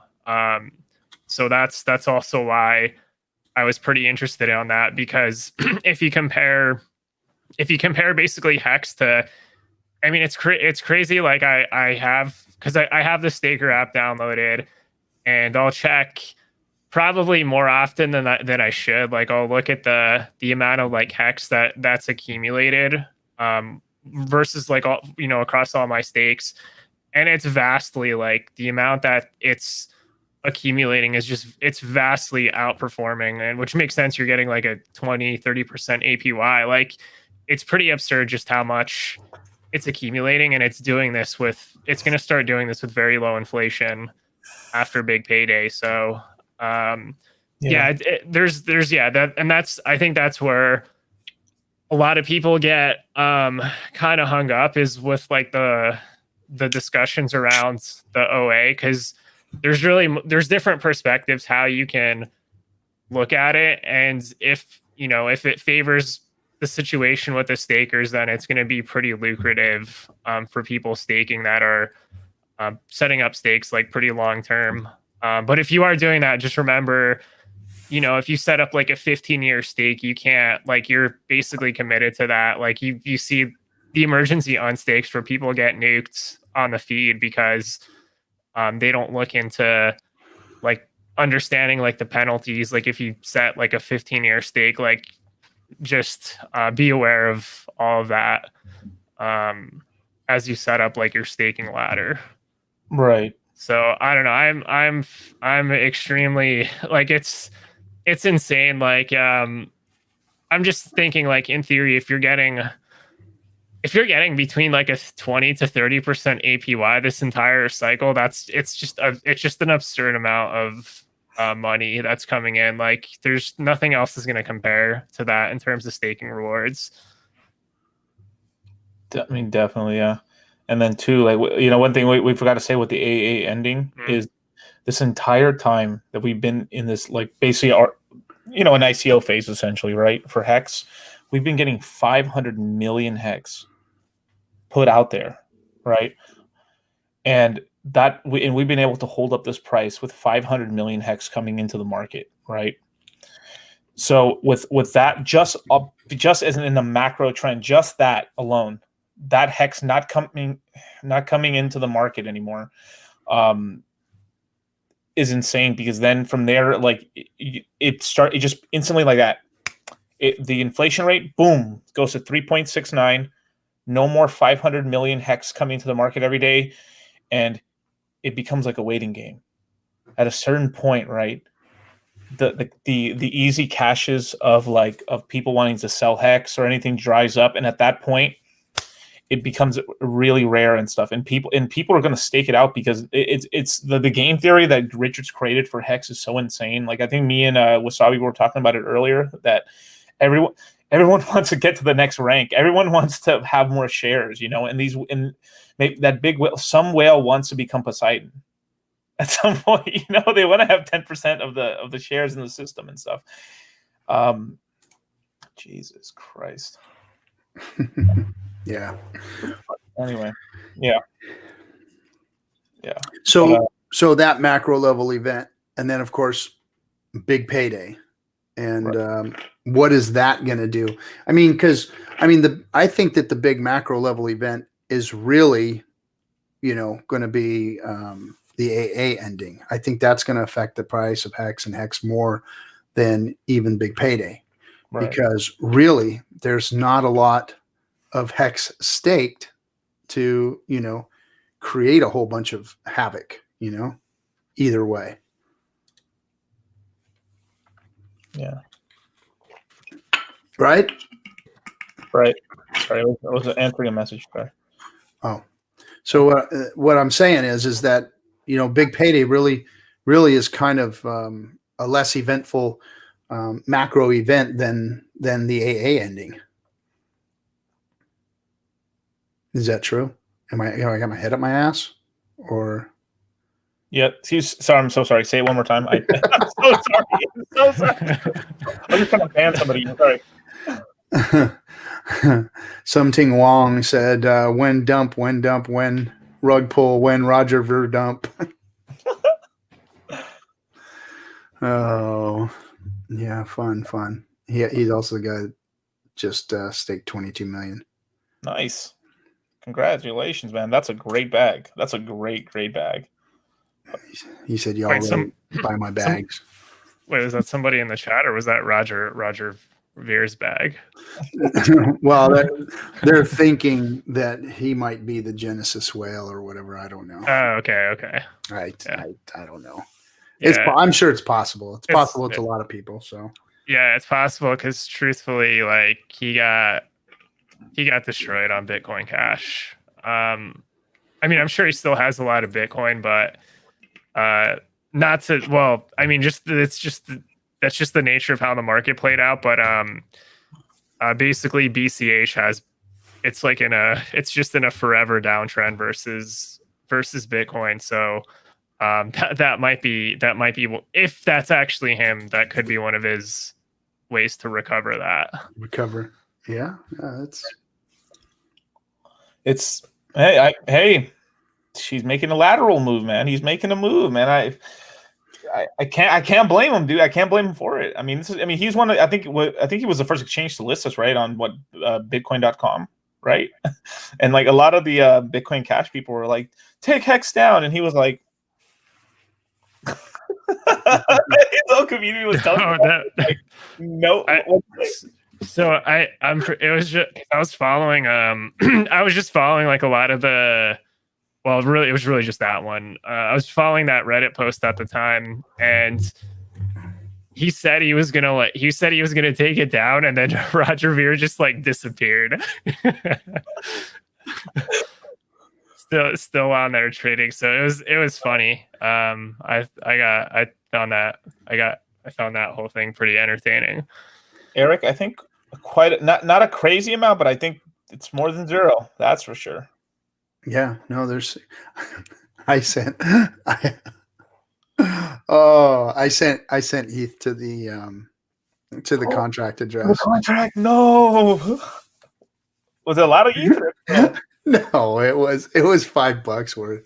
Oh, But I still did it. I still freaking did it. So, it can be done. And I was making all those wallets, right? So it's copy paste and freaking moving to grab the contract address, put it in the MetaMask, and instead of switching over to the address, I threw that in my other account, sent the ETH, and I looked at it and I go, that looks real fucking familiar, that number. And I was like, oh shit, I just sent $5 to the contract address or to ETH. Crypto Goose, maybe. There's a couple of people I have a short list of who it could be. I've narrowed it down. Well, it is. I mean, it is a short list of who it can be. But I mean, who in their right mind is going to nuke a billion freaking hex? Yeah, that's a lot of fucking money sitting out there. Fuck yeah. So, man. I mean, it's obviously money that's been stagnant for coins that have been stagnant for a long time anyway, that have been just sitting there. So for those to swap over, it just tells you that it's somebody who they've got more money somewhere else, obviously, and that doesn't mean anything to them. That's a big bag. That is a big bag of ETH sitting out there. Right. And it's just sitting in Hex, and it's going to have it's going to be so monstrous. Holy fucking shit, man. I mean, can you imagine what that thing's going to look like in 15 years? A monster, dude. It's like, that's like all the Hex. It's it's Cthulhu out there is what it is. It's a freaking monster steak is what it is. I mean, that's so the emergency take at 7.5 years. I'm like, thank you, sir, for your service. Take all your interest, bro. I'll take that. All your steak, basically. Gosh, Jesus Christ. I mean, they also have $66 million in total. Ooh, nice. Well, I'm guessing it probably in Ethereum. I'm guessing probably, right? Yeah. So that means when ETH goes up to 700 this year or 600 this year. No, it should be. It's like 600 to 700, 800. Okay, sorry, 700 to 800 by the end of the year because of the zero contract FOMO and stuff that's going to happen. That means he'll have like over 120 million. So he can afford to throw another 66 million into there. Cookie Boy said something really, really smart. Okay. He said, only time huge investors sell is if it's a shitty investment. Right. Correct, sir. They remove themselves from their position only if it's a shitty investment. Right. I think you were telling me that earlier, huh? Oh, go ahead. Sorry. Sorry, were you asking or saying? No, I was just gonna say, like, generally, that's also true for like if you look at Bitcoin wallet addresses. I believe this is probably somewhere on Twitter, but I think there's more information suggesting the current whales. Like if you look at all the Bitcoin addresses are actually accumulating and growing their Bitcoin stack over time as opposed to unwinding. So, I mean, there's really not that many wallets out there that truly like influence like the entire market valuation for Bitcoin. So you can make like the argument like, oh, if a lot of these people dump, like you could crash the price of Bitcoin to zero basically. But they're not going to do that. Like, no, they're obviously not going to do that. So that all factors into like the game theory. Like if you have a strong coin, those whales generally accumulate larger positions over time and absorb, like, because they're like all the profits that get pulled out of the market. That's that's at the end of the day, that ends up in somebody else's like wallet. It's a zero sum game in the end. So generally those people are getting larger and larger over time, and it's like they're just not gonna sell. Like they're just never gonna sell, basically. Yeah, and isn't it true too? When you get a certain percentages, like it's sort of like you own 10. Like let's just say you're in the equities market and you own, I don't know, 25%, 10% of the stock and stuff. You can't sell that all. Right. You cannot do it. The market wouldn't support it. So when especially an investor that has that much money, they're probably a little more sophisticated. So they've made a conscious decision. Because if you were an investor into Hex, right, and you were just planning to do some fuck shit and dump it, why the hell would you buy more than 1%? Or or you would buy 0.5% if you're going to do something like that. But anyone that's bought in more than 2-3% and stuff, this is most likely a very long-term decision to go into Hex. Obviously it's probably a diversification for some of these guys. Maybe they haven't put the thought into that, but obviously they're like, I mean, I've talked to a guy that's had some serious money, and the way he explained it to me was just like, I'm just hedging my bets out here and I'm putting a lot of money everywhere. Obviously, like one of these is going to work, and then cool. Then from there, over time, I'll be able to use that money to diversify myself again into something else. But they never sell the whole bag, You stay ETH rich, you stay Bitcoin rich, you stay Hex rich. You know what I mean? I mean, Hex was made to make new whales, man. Remember that. Well, yeah, and if you are a whale and you do have positions that you can liquidate, and like that's probably a position that he doesn't want to liquidate, of course. Right. But then there's other positions that maybe he's set that are liquidatable, that he might want to liquidate to take profits or whatever. So he just improved the ecosystem, improved the product, and pumped his own bags basically. Yeah, and the speculation you see on it's in one of the Telegram channels, because I was lurking through it recently. Like the speculation you see in these Telegram channels it's the same exact like kind of speculation you see with like Bitcoin, because you'll see large positions of Hex like getting transferred from like one wallet to another, and then you have like a group in the Telegram that's like, they're like, oh my God, he's gonna dump or something like that. And it's the same thing you see in these telegrams that track like the whale bots for Bitcoin, where you see basically whales that move like money onto like Binance or something like that. Or it's the same, it's very similar, very similar behavior. It's just instead of them looking at Bitcoin, they're looking at Hex, obviously. But and oftentimes like the people generally like, I just see a lot of times like whatever they're speculating based on people moving around like money in their wallets, like I think generally like most people also get stuck to where like you're speculating, but then like you never buy, and then the whole market, like you just see the whole market move like when you had the chance. So because it goes to the whole like trading mentality. It's like one guy thinks it's going to go down, the other guy thinks it's going to go up, and then another guy's asking what is the price going to do. So it's like this loop where there's basically no decision that gets made, which is ultimately like buying at a certain point. Right. And then like after you get like a couple green candles, then they'll like buy. And it's just the whole and then there's a red candle, and they sell everything. So it just starts to spot. It's a nasty it's very easy to, once you start overanalyzing things, like you're already starting to put yourself in an undesirable position later. Right. I mean, you buy high, you sell low. That's why I try. I mean, not that I'm capable of doing a whole bunch of analysis or analyzing or whatever I call it, but it would create too much. What do you call it? I forget the word, damn it. Analysis paralysis is what they call it. And I would do that. It would, if I was to look into something that deep, it would just take me down a rabbit hole. And you can do that with it. I mean, that's what I think a lot of these traders end up with is analysis paralysis. And then you get what you just said, might go up, might go down. What's it going to do? That's what you end up with.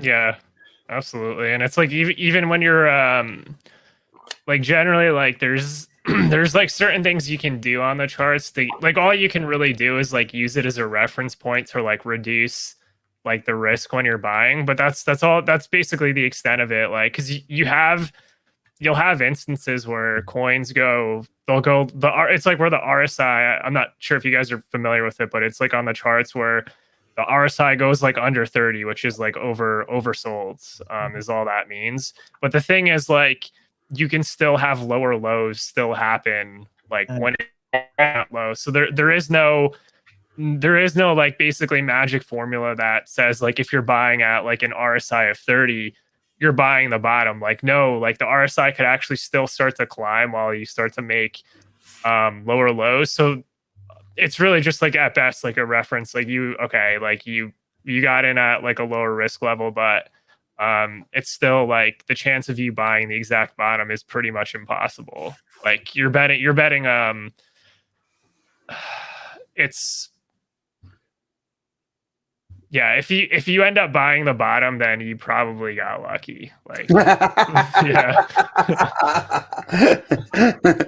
That's what I've always said. Yeah. If you bought you nailed it, bro. You nailed it. And that was good. That should be on every single trader show out there. So when you do buy the bottom, you got lucky. And then the other thing is when you sold the top, you got lucky again. Right. So anyway, I know what in Richard's talk that he was talking about, he was explaining like if you had bought Bitcoin at the low, bought and sold it and bought Ethereum at the low and then moved it into Hex, you'd be a multi-billionaire right now. I mean, sure. And he was talking about a very small amount of money. If you put this much money into Bitcoin at this time, and then put this much money into ETH at this time, and then you put this much ETH into Hex at this time, you'd be sitting on this many billions of dollars, multiple billions of dollars. Which our Genesis well is sitting there, at that type of a situation. Because who knows how much that ETH cost when that Genesis well got it all. He probably was getting a lot of it for free, and he was buying. I mean, well, if he ICO'd it and stuff, right? He bought it for 30 cents. If he's a Genesis whale, and if you get it from Genesis blocks or whatever from mining Ethereum, yeah. I'm not sure how big the blocks are on Ethereum, to tell you the truth, in terms of how much reward you'd get, but probably I think it was 15, but they do way more blocks, I think. If I remember right. Because I think right now it's like 3 Ethereum per block. But regardless. Yep. So then the other macro level event is the first year's stakes all ending. All this first year, because I mean, how many do they say we have like in the first year and a half? There's like 40% of all individual wallets are come undone in the first year. In the first year. So after year one, so all of those Genesis shares are gone the first year, and price go way up on shares, way up by the first year. So after the first year, share prices are high. Most of the shares are, like what, half of them are gone at that point? Disappear. Well, it won't be half of them. That's wrong. The amount of shares is not. Genesis ones are gone for the first years, but they just have a crucial decision: are they going to restake, right? Or it's more likely at that point that Hex doesn't disappear; it just transfers to a stronger hand. Yeah. Well. And what percentage of those people are actually going to have stronger hands, or are going to do the same thing and go, well, I'm going to stick it out there for another year? Right. You know? There's a lot of that going to happen too. Like, hey, I took profits in year 1. I'm going to just take profits again in year 2, and then it'll get better in year 3, maybe. Right. Because they if the price is moving, then they're still making gains, right? I mean, Yeah. So why not continue to do that and go, oh, I'll take these gains? Because a lot of them might not even realize what, share price is all about and what, a 10, 15-year stake would do for their bag. As long as you're making money, I mean, yeah, who cares? I mean, because at the end of the day, I mean, if they're like, wow, well, obviously, at some point you'll get sunned and stuff about share price, but I mean, I hope people at least restake their lemon fight. Woo, lemon fight. Lemon fight. What's up, guys? Schmigel, Hex Shark, Hector the Protector, Sig Hex. Thanks, guys. And I see they saw I put something in the chest, I think. they're wanting to get some of that chest. So, by the way, let me say something and hold the thought so that we don't stop talking about year 1 stakes ending. We are having a 3.69 million hex giveaway. And what that means is you got to do a few things. Tonight, you can qualify for the 3.69 million hex giveaway. We're giving away 2 million hex to the first prize, 1 million hex to second prize, and 690,000 hex to third place. Thanks, Navlink, that just donated the Ninja Genie. Appreciate that. Thank you. So if you want to qualify, you're going to have to comment in the chat later. We're going to have a special word to throw in there. I see there's been lots of special words thrown in the chat tonight. So we're going to have a special word to throw in there, and it won't be that one. But we will choose 3 winners from the chat room. But you do, in order to qualify, you have to do 3 things. You have to follow us here on Dlive, and the way you do that is you push the follow button there. Easy. Right. And then up at the top, if you'd like, there's a white arrow kind of curved to the right. It has Peyronie's disease or whatever. So this arrow's curved to the right. You click on that arrow and you can take the link and share that out on Twitter, share it out on Facebook or whatever social media you're on. And that way we can get more people in here. So what you got to do is follow us on the Dlive here, Discourse _Syndicate. Right. And on YouTube, we are Discourse _Syndicate. So you can follow us or subscribe to us there because it doesn't cost you anything to subscribe on YouTube. And then you have to follow me, RG3 _Pirate on Twitter. Do those 3 things. Stick around in the chat tonight when we choose a winner, and you will get you will get a chance to be put on a wheel, and we're going to spin the wheel on Big Payday on our 24-hour stream with Hexologist, and you could win 2 million, 1 million, or 690,000 hex on that day. So that's how you do it. What's that? Do all 3, because if we choose your name and you don't have us either you have to have all 3. Let's just say you're following the YouTube, you're following the Dlive, but you're not following RG3 on Twitter. Oh man, that's gonna be rough, bro. We don't want to bunga you, man. Damn, we don't want to bunga you. Make sure you when you show up to the 24-hour stream, you got all 3 like a checklist done, because we're gonna double check, just like we double check you guys if you're spamming. We tell you to put a special word in the chat. You put that single word 1 time. If we find out you did it twice, we'll go back because this is all recorded, and then we won't count your entry anymore. Yep, we'll do it. Well, no spamming. We're going back and looking and pulling your name off of the damn wheel. So I've been going through each one of them, and names have been pulled. Sorry, guys, but they have been. Well, Wally, that should be fine. Somebody asked me if I'm a Latino or Italiano. I am neither. My mom is white, French, and Polish, and my dad is Caddo, Native American from the Adeus clan in Louisiana. So half Indian, half white boy. That's what I am.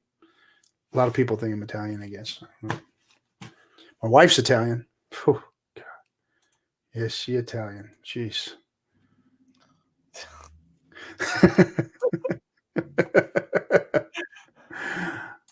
All right. Bunga. Thanks, Hex Shark, for the diamond. Appreciate it, bro. Thank you. All right. So back to what we were talking about. We were talking about that first year, that macro event.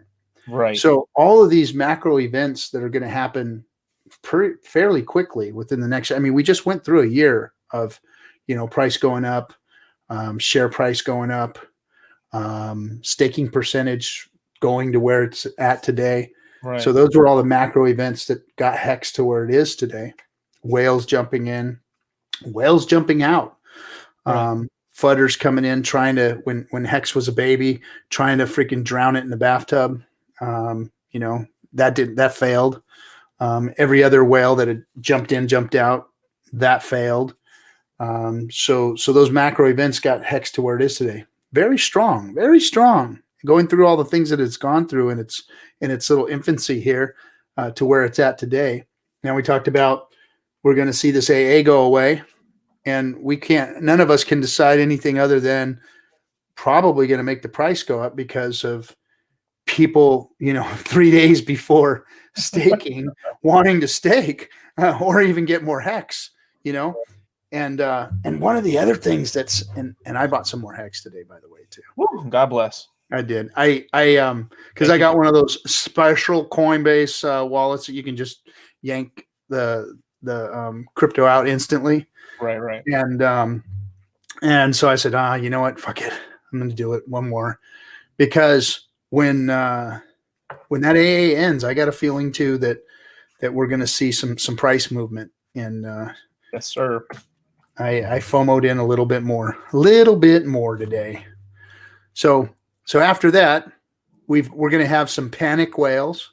I think there's going to be panic whales after AA ends, and there's not going to be a place for them to get what they want. Right. And who knows what can happen then. I think that's the biggest variable right there, is those days in between AA and big payday are going to be like insane. I think that's going to be insanity right there. And one of the biggest variables too is human nature, man. Mm-hmm. Richard told us, don't FOMO on day one. And what do? We fucking FOMO on day one. That's what we do, right? We tell people, stake now, ladder it. And what are people not barely doing now? Like, I think this month is probably one of the best. I mean, people are starting to really like finish up their ladders and stuff. Like people are saying the price is never going to go up, right? I mean, the price had gone up a bunch of times. The whole time, yeah. The whole time, but like they were like bored. There was like a little piece right there where it was like 1 month or 2 months where it was like a 22% of a penny and 50% of a penny. And they were like, it's never going to go up. And then we hit a penny and a half. It's like, oh my God, we told you guys. Like, this is really good prices. I've said it so many times. I said it on stream. Let me answer a question. When restaking, do you get to keep your original T-shares or have to buy at current T-share price? You have to buy at current price. So that's why so just to put that at Hexagon 720, to put that in perspective, that's why I always said, that I had staked incorrectly when I FOMO'd myself in. I didn't get in day one. I got in and I FOMO staked. I went and I staked everything I wanted, right? I didn't think about it. I didn't think about my ladders. I was just like, well, I'm going to need some money these days. And I started looking at, just places to put it in my life for what my life was going to do. And that's the correct way to do it. It was part of my plan. Right. But the mistake I made was I put some big stakes right after big payday. I was like, okay, well, I'm going to, my trader mentality, my crypto trader mentality told me that's when I need to take profits right off the bat. I ain't going to get stuck like in 2018's crash. I'm going to get my ass a big position, get out right after big payday. And that was my plan until I started to learn about what Hex was. And then I started to learn about share price. And at that point, I flipped out and I was like, I got to get this stake to 50% and I got to get it the freaking hell out of here. And I got to get this one and this one and this one. And literally my last one was just, a couple of weeks ago. And I was able to get it out to 50%. I let it go to 53 and I got that out. And because I was timing, I was like, man, it's going to be like right there, you know? And it was. And I was able to get that out, and I staked it out, and boom, you know, my bags are a third larger. My share bags are a third larger. My big paydays larger.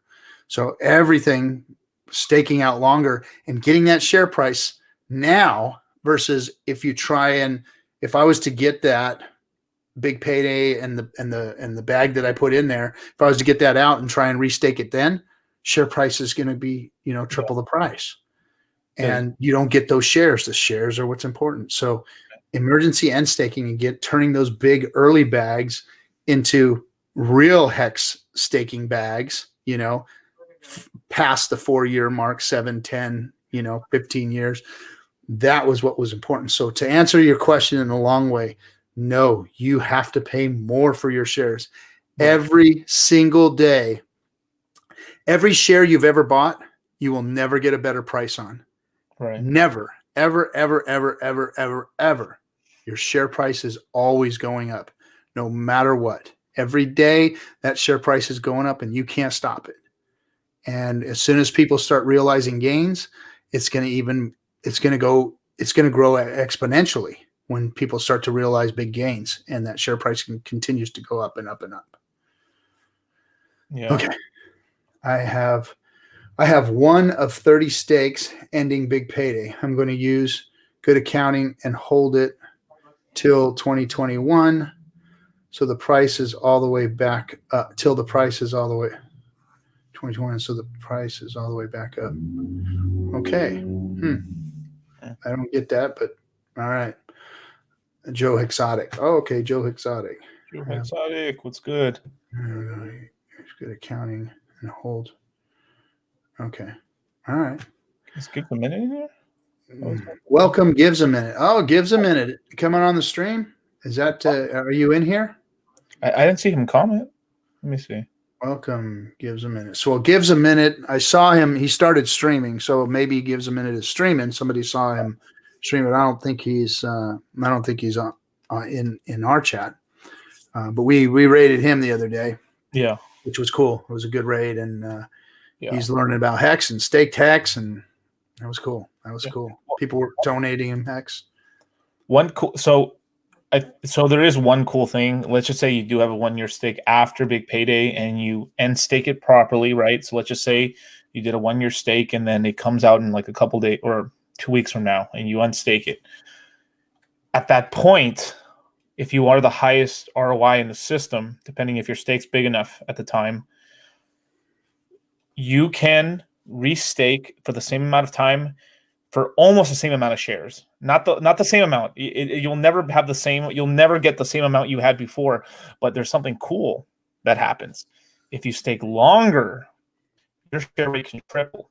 So you actually can gain in shares, but you do have to stake quite a majority of it in order to do it. Because I think if you did a 10-year, so let's just say you had 1 trillion shares, and after that end stake, it comes out to like 0.999 something, whatever T shares. You could stake that entire amount for 10 years, and it would go up to like 2.89 or something like that, or 89 or something like that. So you actually can gain in shares, but you have to stake out very long term and stuff. So that's why you can sort of play around with the stakes and everything like that too. Maybe you just take out enough and then ladder up the rest and stuff past 5 years, and just play around with the shares. But you got to do it pretty quickly on that day, because the share rate is continually trying to go up. So yeah, that's the thing. So yeah, you can push them out further and get more shares that way. Exactly. But I mean, I don't know if you're going to be able to even get close to, you know, what you got before. Like if you bought early stakes, if you bought like January, February, you know, shares, like those real like sweet Genesis shares, those sweet Genesis shares, those lick your chops Genesis shares, that those shares are going to be the envy of the Hex community 4 or 5 years from now. Oh, you got some Genesis shares coming out this year. Anything before big payday those are going to be the sweet shares, man. Sweet shares. I hate these DS guys, man. These old Hex money guys. I hate them. Like, oh, that's just, oh, honey, that's just RG3. He's old Hex money, baby. He owns a villa in the Wagyu farm out in Puerto Rico and stuff. He's old Hex money. I wish I could do a Southern voice better. I can't. I was trying to do like a Southern voice and shit. Oh, gives a minute. Says, "Hey guys, yeah, I'm live, but I'm watching a little here." Oh, right on, man! Shout out to Gives a Minute. You're cool as hell, man. Yep, yeah, we thought that was really cool that you gave Hex a minute, and you you gave Hex a minute, and you got some Hex, you staked it. I mean, the community gave it to you, so I mean, I'm not gonna freaking say that you did something phenomenal, because man, I watched the lemons. Those boys were dropping lemons and ninjaginis and everything else on you. So shit, you should have staked all that shit and watch what it does. But good job on actually putting it on your stream and showing everybody, going into MetaMask and taking it to the stake app and staking your Hex. Appreciate that. We do. That was very cool of you. And we are now we have now crossed streams, so we're brothers in Hex. welcome to you are now an honorary Hexican. Right, you're a Hexican. Gives a minute, please. If that's a 15-year stake, the price is going to go up. I think. Do not hit emergency end stake. You will lose all those coins. I will tell you right now. Careful, bro. Yeah, I think he's doing his own stream right now. Actually, yeah, he said let him join the stream. Yeah, if he wants to join the stream, he can do it. Yeah, ask him if he wants to come on. If you're on the stream, ask him if he wants to get on. We'll bring him on. I'll throw him a link. Give him a minute. He converted BTT to ETH, then to Hex, then staked for 15 years. That is cool, because that's one of the tokens that you get on the Dlive platform. Is they give you BTT, and then you could either stake it. They have like a staking app there where you can stake BTT, or you can convert it, turn it into ETH, and then of course turn it into Hex. Yeah, I do have an announcement to make. What? So I had some liquid Hex. Some liquid Hex that I found. And just say it first. Say, "Forgive me, Father, for I have sinned." Forgive me, Captain, for I have sinned. Perfect. What did you do? I'm a stake that, man. Damn, I was thinking about like just staking it past big payday just a little bit, and I was like, what the fuck am I doing, man? All the times I've ever made money, man, it's from thinking long term. What am I doing here? Nice. What? I made a bunch of Quattro Cinco stakes out there. That was fun. That was you. I knew it was. No, just hey. I made a bunch of Quattro Cincos for the kids. Well, look, there he's back. There we go. It's my internet. So I just called I just called my ISP. They're gonna have to send a tech on Saturday, getting these intermittent dropouts. So pretty annoying. My Wi-Fi is like that. I went and bought this router thinking that it was going to be good and saw the reviews, and it's shit. Anybody knows of good routers, a good router modem combo out there? I keep hearing that the Google Mesh deal is the good one, but I don't know. I'm looking for something decent. I usually go with the most fucking arms. With the little antenna arms, you mean? Yeah, the little antenna arm with a bunch of arms and stuff. It looks like a fucking upside down spider or a crab. Yeah. No, I think these mesh ones. My buddy who's IT over at the Death Star over here. He told me that the Google one's pretty good. So I don't know. Be right back in 1 second. I'm gonna close the door. Your modem and router don't matter if your ISP is crap. Yeah, see, that's what I thought. I've always because your ISP really doesn't have anything to do with it. It's really the equipment, because it's just a pipe, you know. Do you have fiber, or do you have twisted pair or cable, or what? So I'm pretty sure mine is I'm guessing it's twisted pair. It's not fiber. Usually it's pretty good. Like I really haven't had Yeah, it's seen probably any problems until recently. It's probably equipment. Mm. Yeah. Get yourself Utility set up and thank me later. Get yourself a Ubiquity. Okay, Ubiquity. Let me write that shit down because I freaking need me a good one, man. That's for sure. Ubiquity.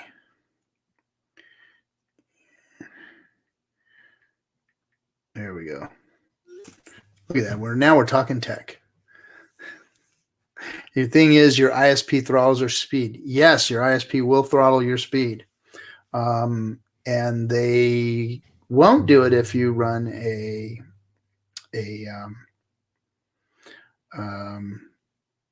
shit. What am I trying to say now? I lost my train of thought looking at shit. If what does it say here? I install the rich. Okay. You back? Oh, you're mute. There you go. Oh, I said yes, sir. Captain, sir. What's that? Reporting for duty. Spent the night at the brothel. I'm back. Ready for action. Yeah.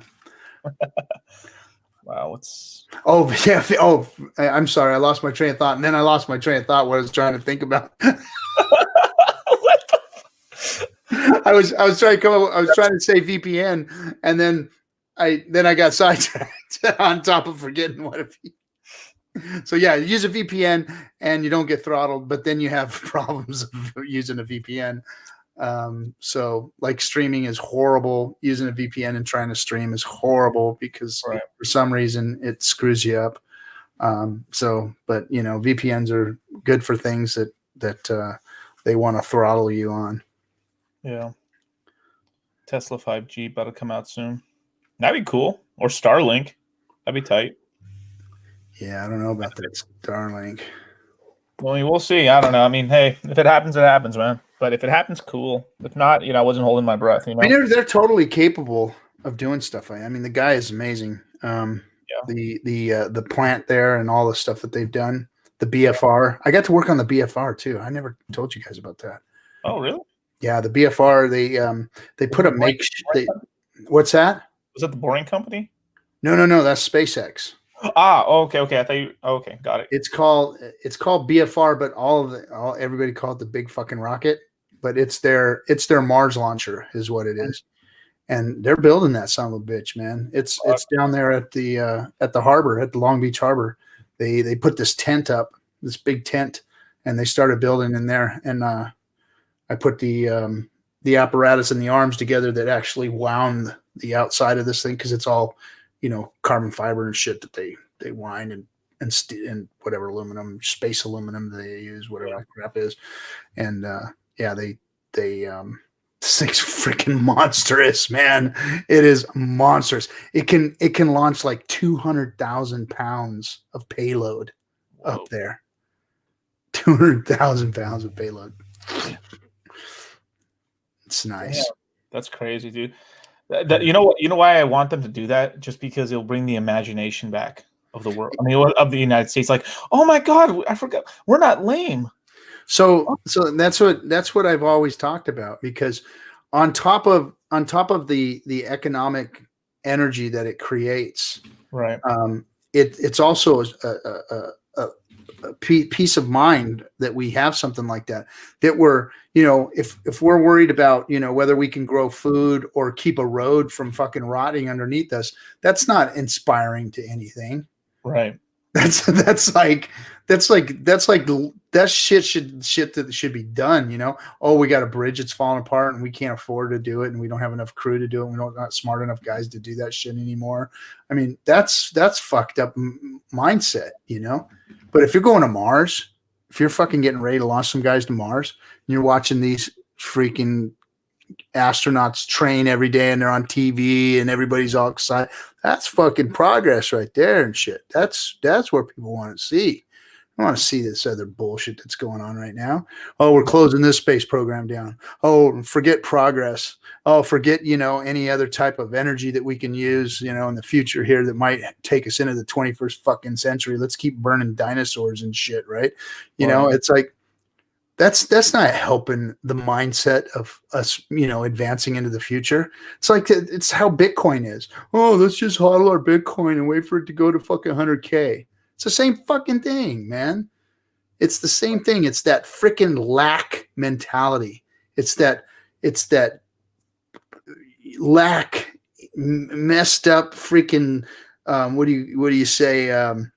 It's just there's no abundance in it. It's all just lacking. Everything's just fucking downtrodden. We can't advance. We can't make crypto better. Screw that shit, man. Think big. Move in the future. Go to Mars. Do some shit. Make everybody happy. Make things right. And when big things like that happen, people spend big money, and that circulates that money. If you're near that money, if you're doing something adjacent, that's fucking beautiful. That's tight, It's coming. I think it's coming. I think the world's ready to go into the 21st century. I think they're done with all the bullshit and they want to move forward. Right. Start doing some shit. I hope so. Because crypto's got it. We're ready here in crypto. Hex is ready to move it forward. We're getting ready. We are changing it. We're all moon boys. We're all moon boys. Everybody's talking about Hughes Aerospace and networks of thousands of satellites and possible. Yeah, man. Someone said truth. We make the impossible possible by innovation. Just think about this, guys. Everything that you see around you, everything was somebody's fucking idea.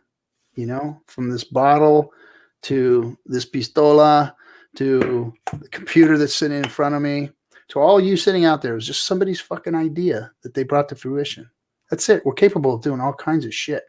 We just need to do it and quit this lack mentality, Yeah.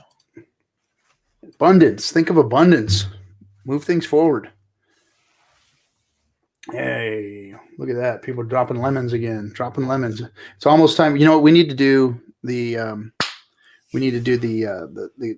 drawing here. The drawing, yeah. Let me 1 second. I'm gonna go grab something. Right. Oh, for anyone asking that's from Asia or Europe, RG does a separate drawing for them, so you guys aren't excluded from that. Just so you guys don't feel bad.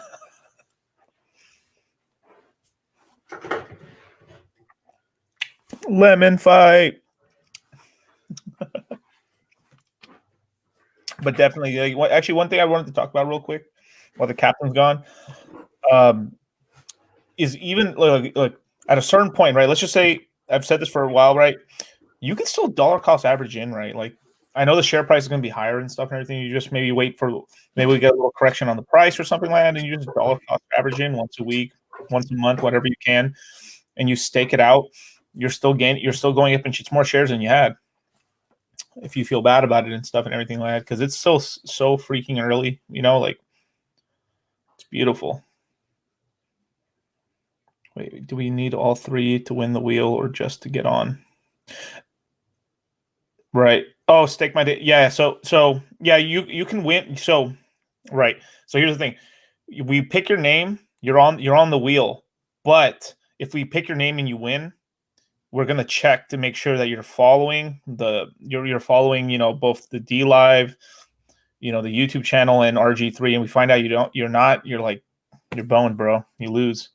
That suck. We don't want to make another bunga because it's a lot of hex, man. Because this hex is gonna get paid out like a couple days after big payday. So I don't know, man. Can you imagine if the price is mooning still? Damn. Not financial advice.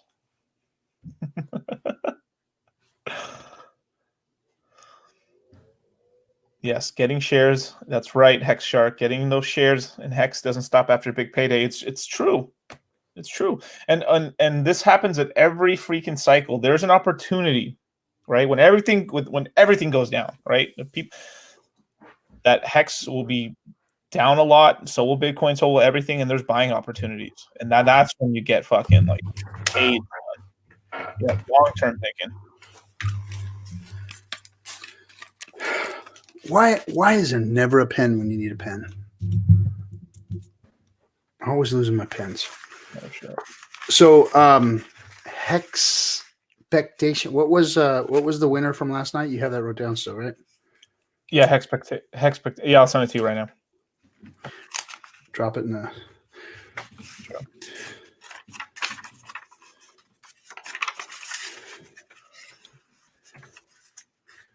Put them on the wheel now that I'm back home. Hex. Let's see. You spelled it out in the. It's in the private chat. There we go. Hexpecting. Expecting. We had a quick stream yesterday, by the way. So we're going to be doing a couple more of those quick streams because we have to have a certain amount of streams by the end of the month. So, all right, we'll keep watching for us. We're going to be coming on. Right. Let's see. Hey, Hex Shark, thanks for the diamond, bud. Yes, getting shares and Hex doesn't stop after big payday. No, it doesn't. It doesn't. Yeah. All right.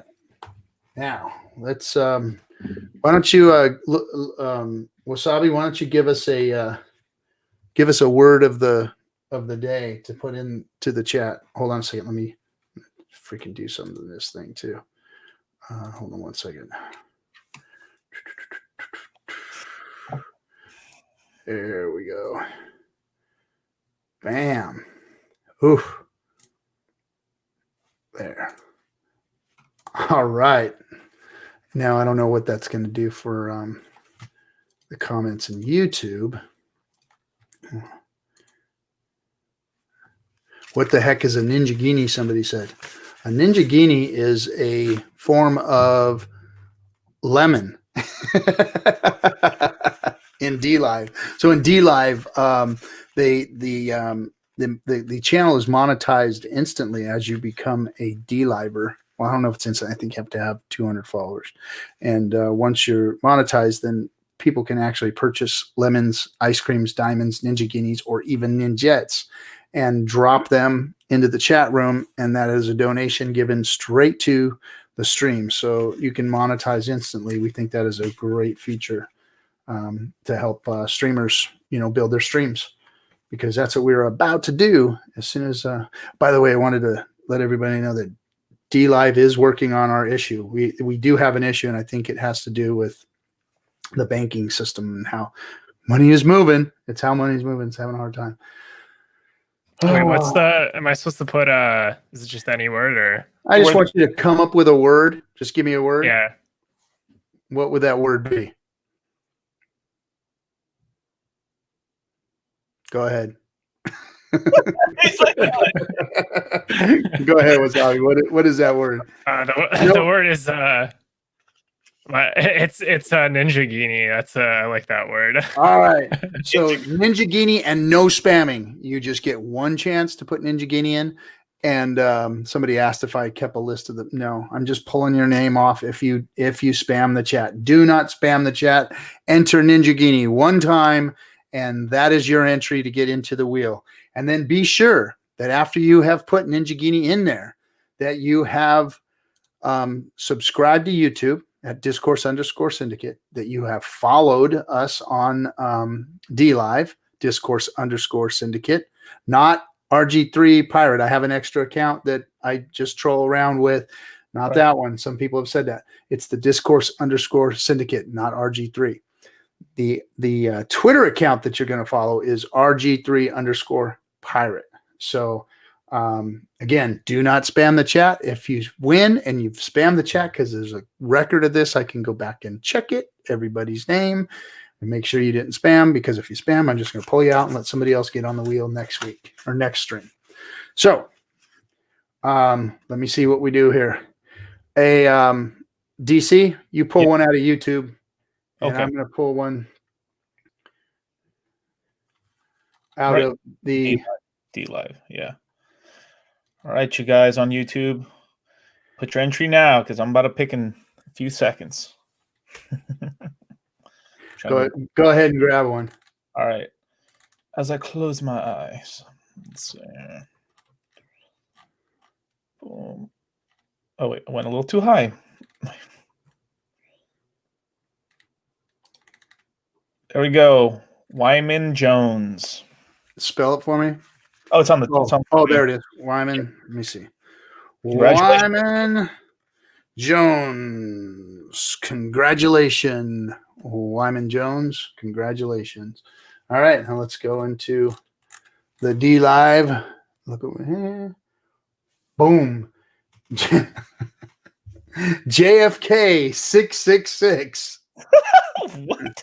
JFK 666. So expecting Wyman Jones and JFK 666. Now let me pull my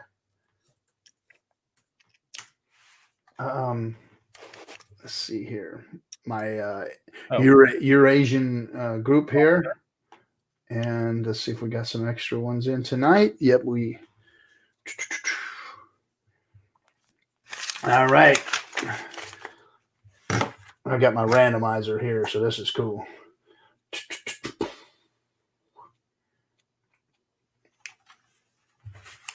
All right.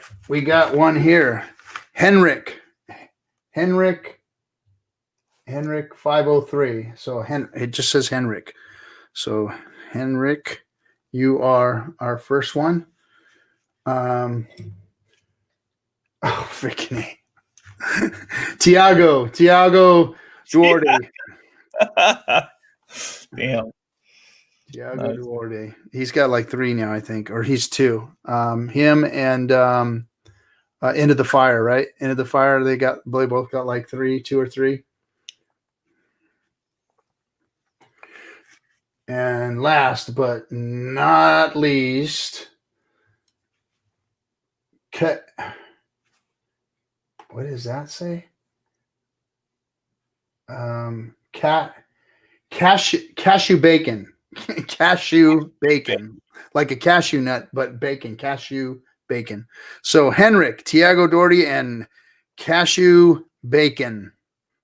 You guys are our Eurasian group of qualifiers for the evening. Thanks everybody for participating, and I'm going to put a little more into the treasure chest. How many streamers put as much in the chest as we do? I don't know. I don't know how. I'm serious. Whew. Boom, and we give it away every night. If we don't give it away, they scream at me. I get screamed at. A pirate giving away his booty. I know. Damn. All right. Look at that. Lemon fight. Go ahead. Keep it up. Fight. Lemon fight. I guess now that does that like increase their chances of getting lemons out of the chest? Maybe. I mean, yeah, a little bit of productivity, but we'll see. Doggone it. They're going nuts right now. All right, guys. I'm going to go ahead and release the Kraken, and then wait a minute. Before I do that, I am going to do that, but let me find somebody to raid. Our raids have been so successful lately. I'm going to go find another one. Let's see who's in the crypto chat right now. It's cool they got this new crypto deal. Well, we are number 1 trending in the crypto. We've got somebody with 3 people, somebody with 1 person, and another one with 1 person. Well, let's see who's chatting. Dude, bro, man. Jesus Pope. I don't know who this guy is. Let's see what he says here. Let's hear him. Hold on a second. Oh boy, he's talking about somebody's Instagram. Fat pig signals. He's got a Barbie behind him. Mm. Dude, bro, man.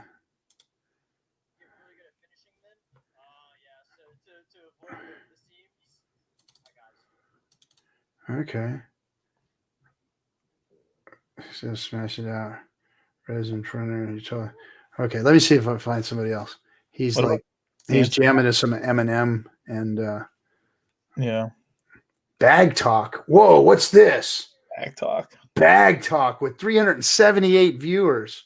Okay. Oh, guys, we're gonna slam this guy. Everybody, let's go over to. Let's see. Let's hear what they're talking about first, though. Bag talk. Oh man, it's not. It's like me. These guys are stoned as fuck, man. They're listening to like cruising music, and they're stoned as fuck. They weren't. I thought it with bag talk was going to be something else. Let's go to chill. Dancing aftermath, and who's this guy? Okay.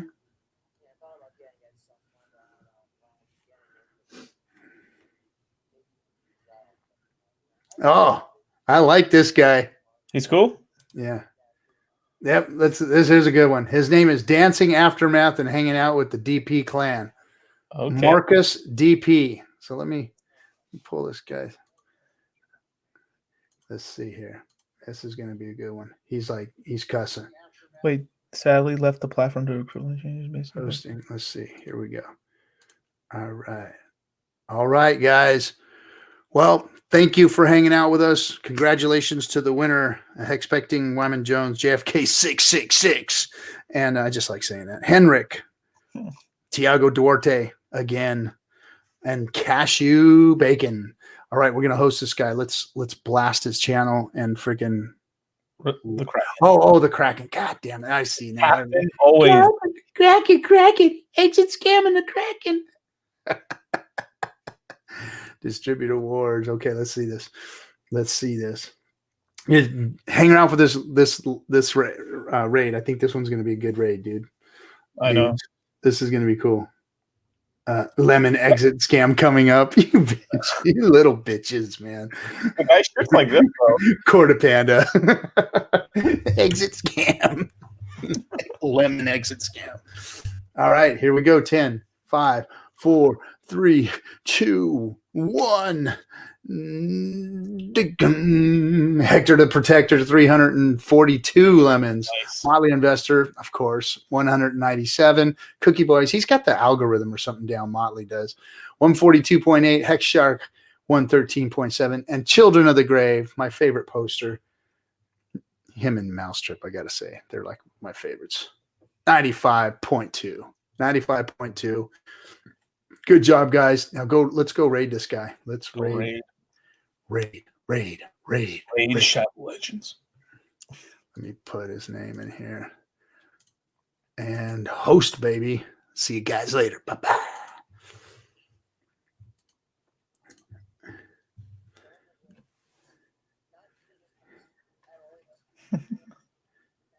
Holy fucking shit, his things. What the fuck? What is this?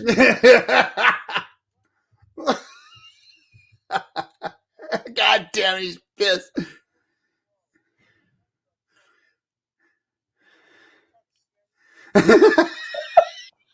Holy moly.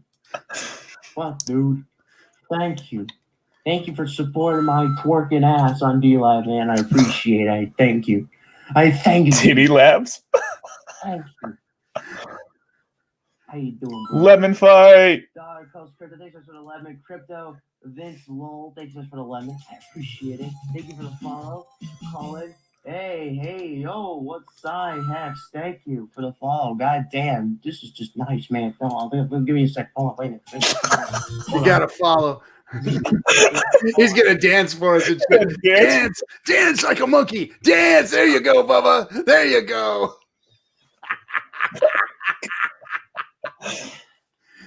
Yeah. Oh.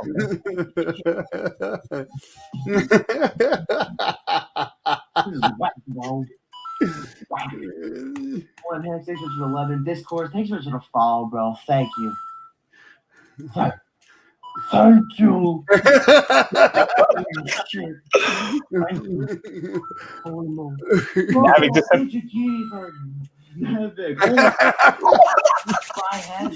Well, I guess I thought, let me tell you something, ever since I heard the Joker talk about Hex in his live streams and shit, I mean, he got me interested in the shit, man. You know, before I wasn't really into fucking crypto and all that shebang and all Out that here crap winning about now. crypto. I mean, especially with TRX and BTT, man, that shit scares the piss out of me, especially when you can't buy it in the United States. That's fucked up. But you know, hey though. But hey though. Listen. I'm cool with Hex. I mean, it seems legit, okay?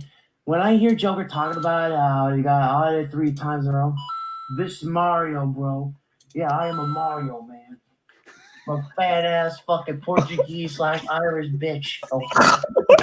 Like, let me tell you something. You're gonna fuck with me, man. I am the last person you want to fuck with. Hey, yeah. Three kids, man. This is the right one, RG. This is fucking good, man.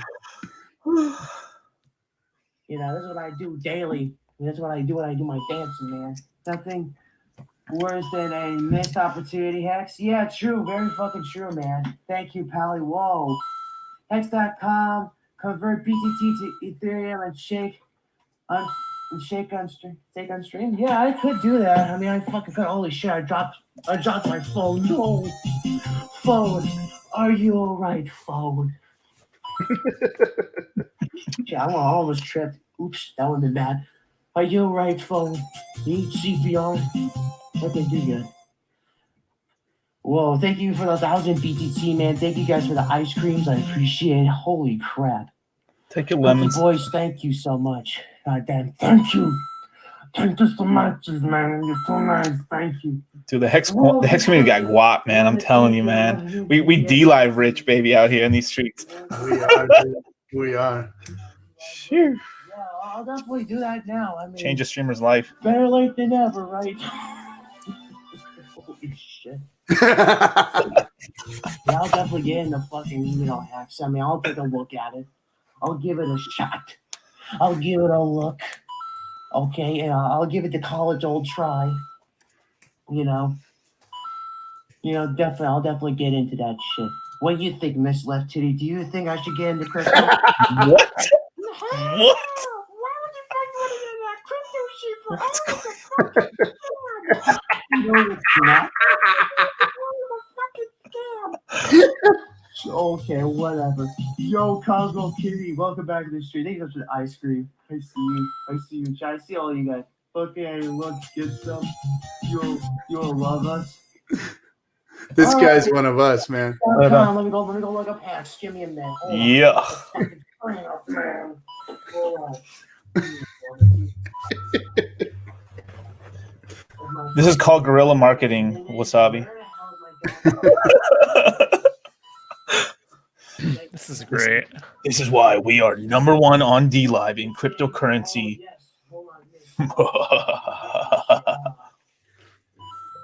Hex.com. Alright. Yo. Okay. Let's see what we got here. Hold on. Thanks. No, thank you. Hex. Yo, life up. I want to hex my ass up. Man, hold on. Here's the first high interest blockchain CD. Buy Ethereum, transform it to Hex and stake it. Oh, that's pretty cool. Install MetaMask to hold your Hex. MetaMask? What the fuck is MetaMask? I've never heard of this before. Let's see, MetaMask. Okay. Install MetaMask to Firefox. Okay, let's go. We're still broadcasting. Okay. All right. I'm going to turn off the broadcast. See you guys All later. right, man.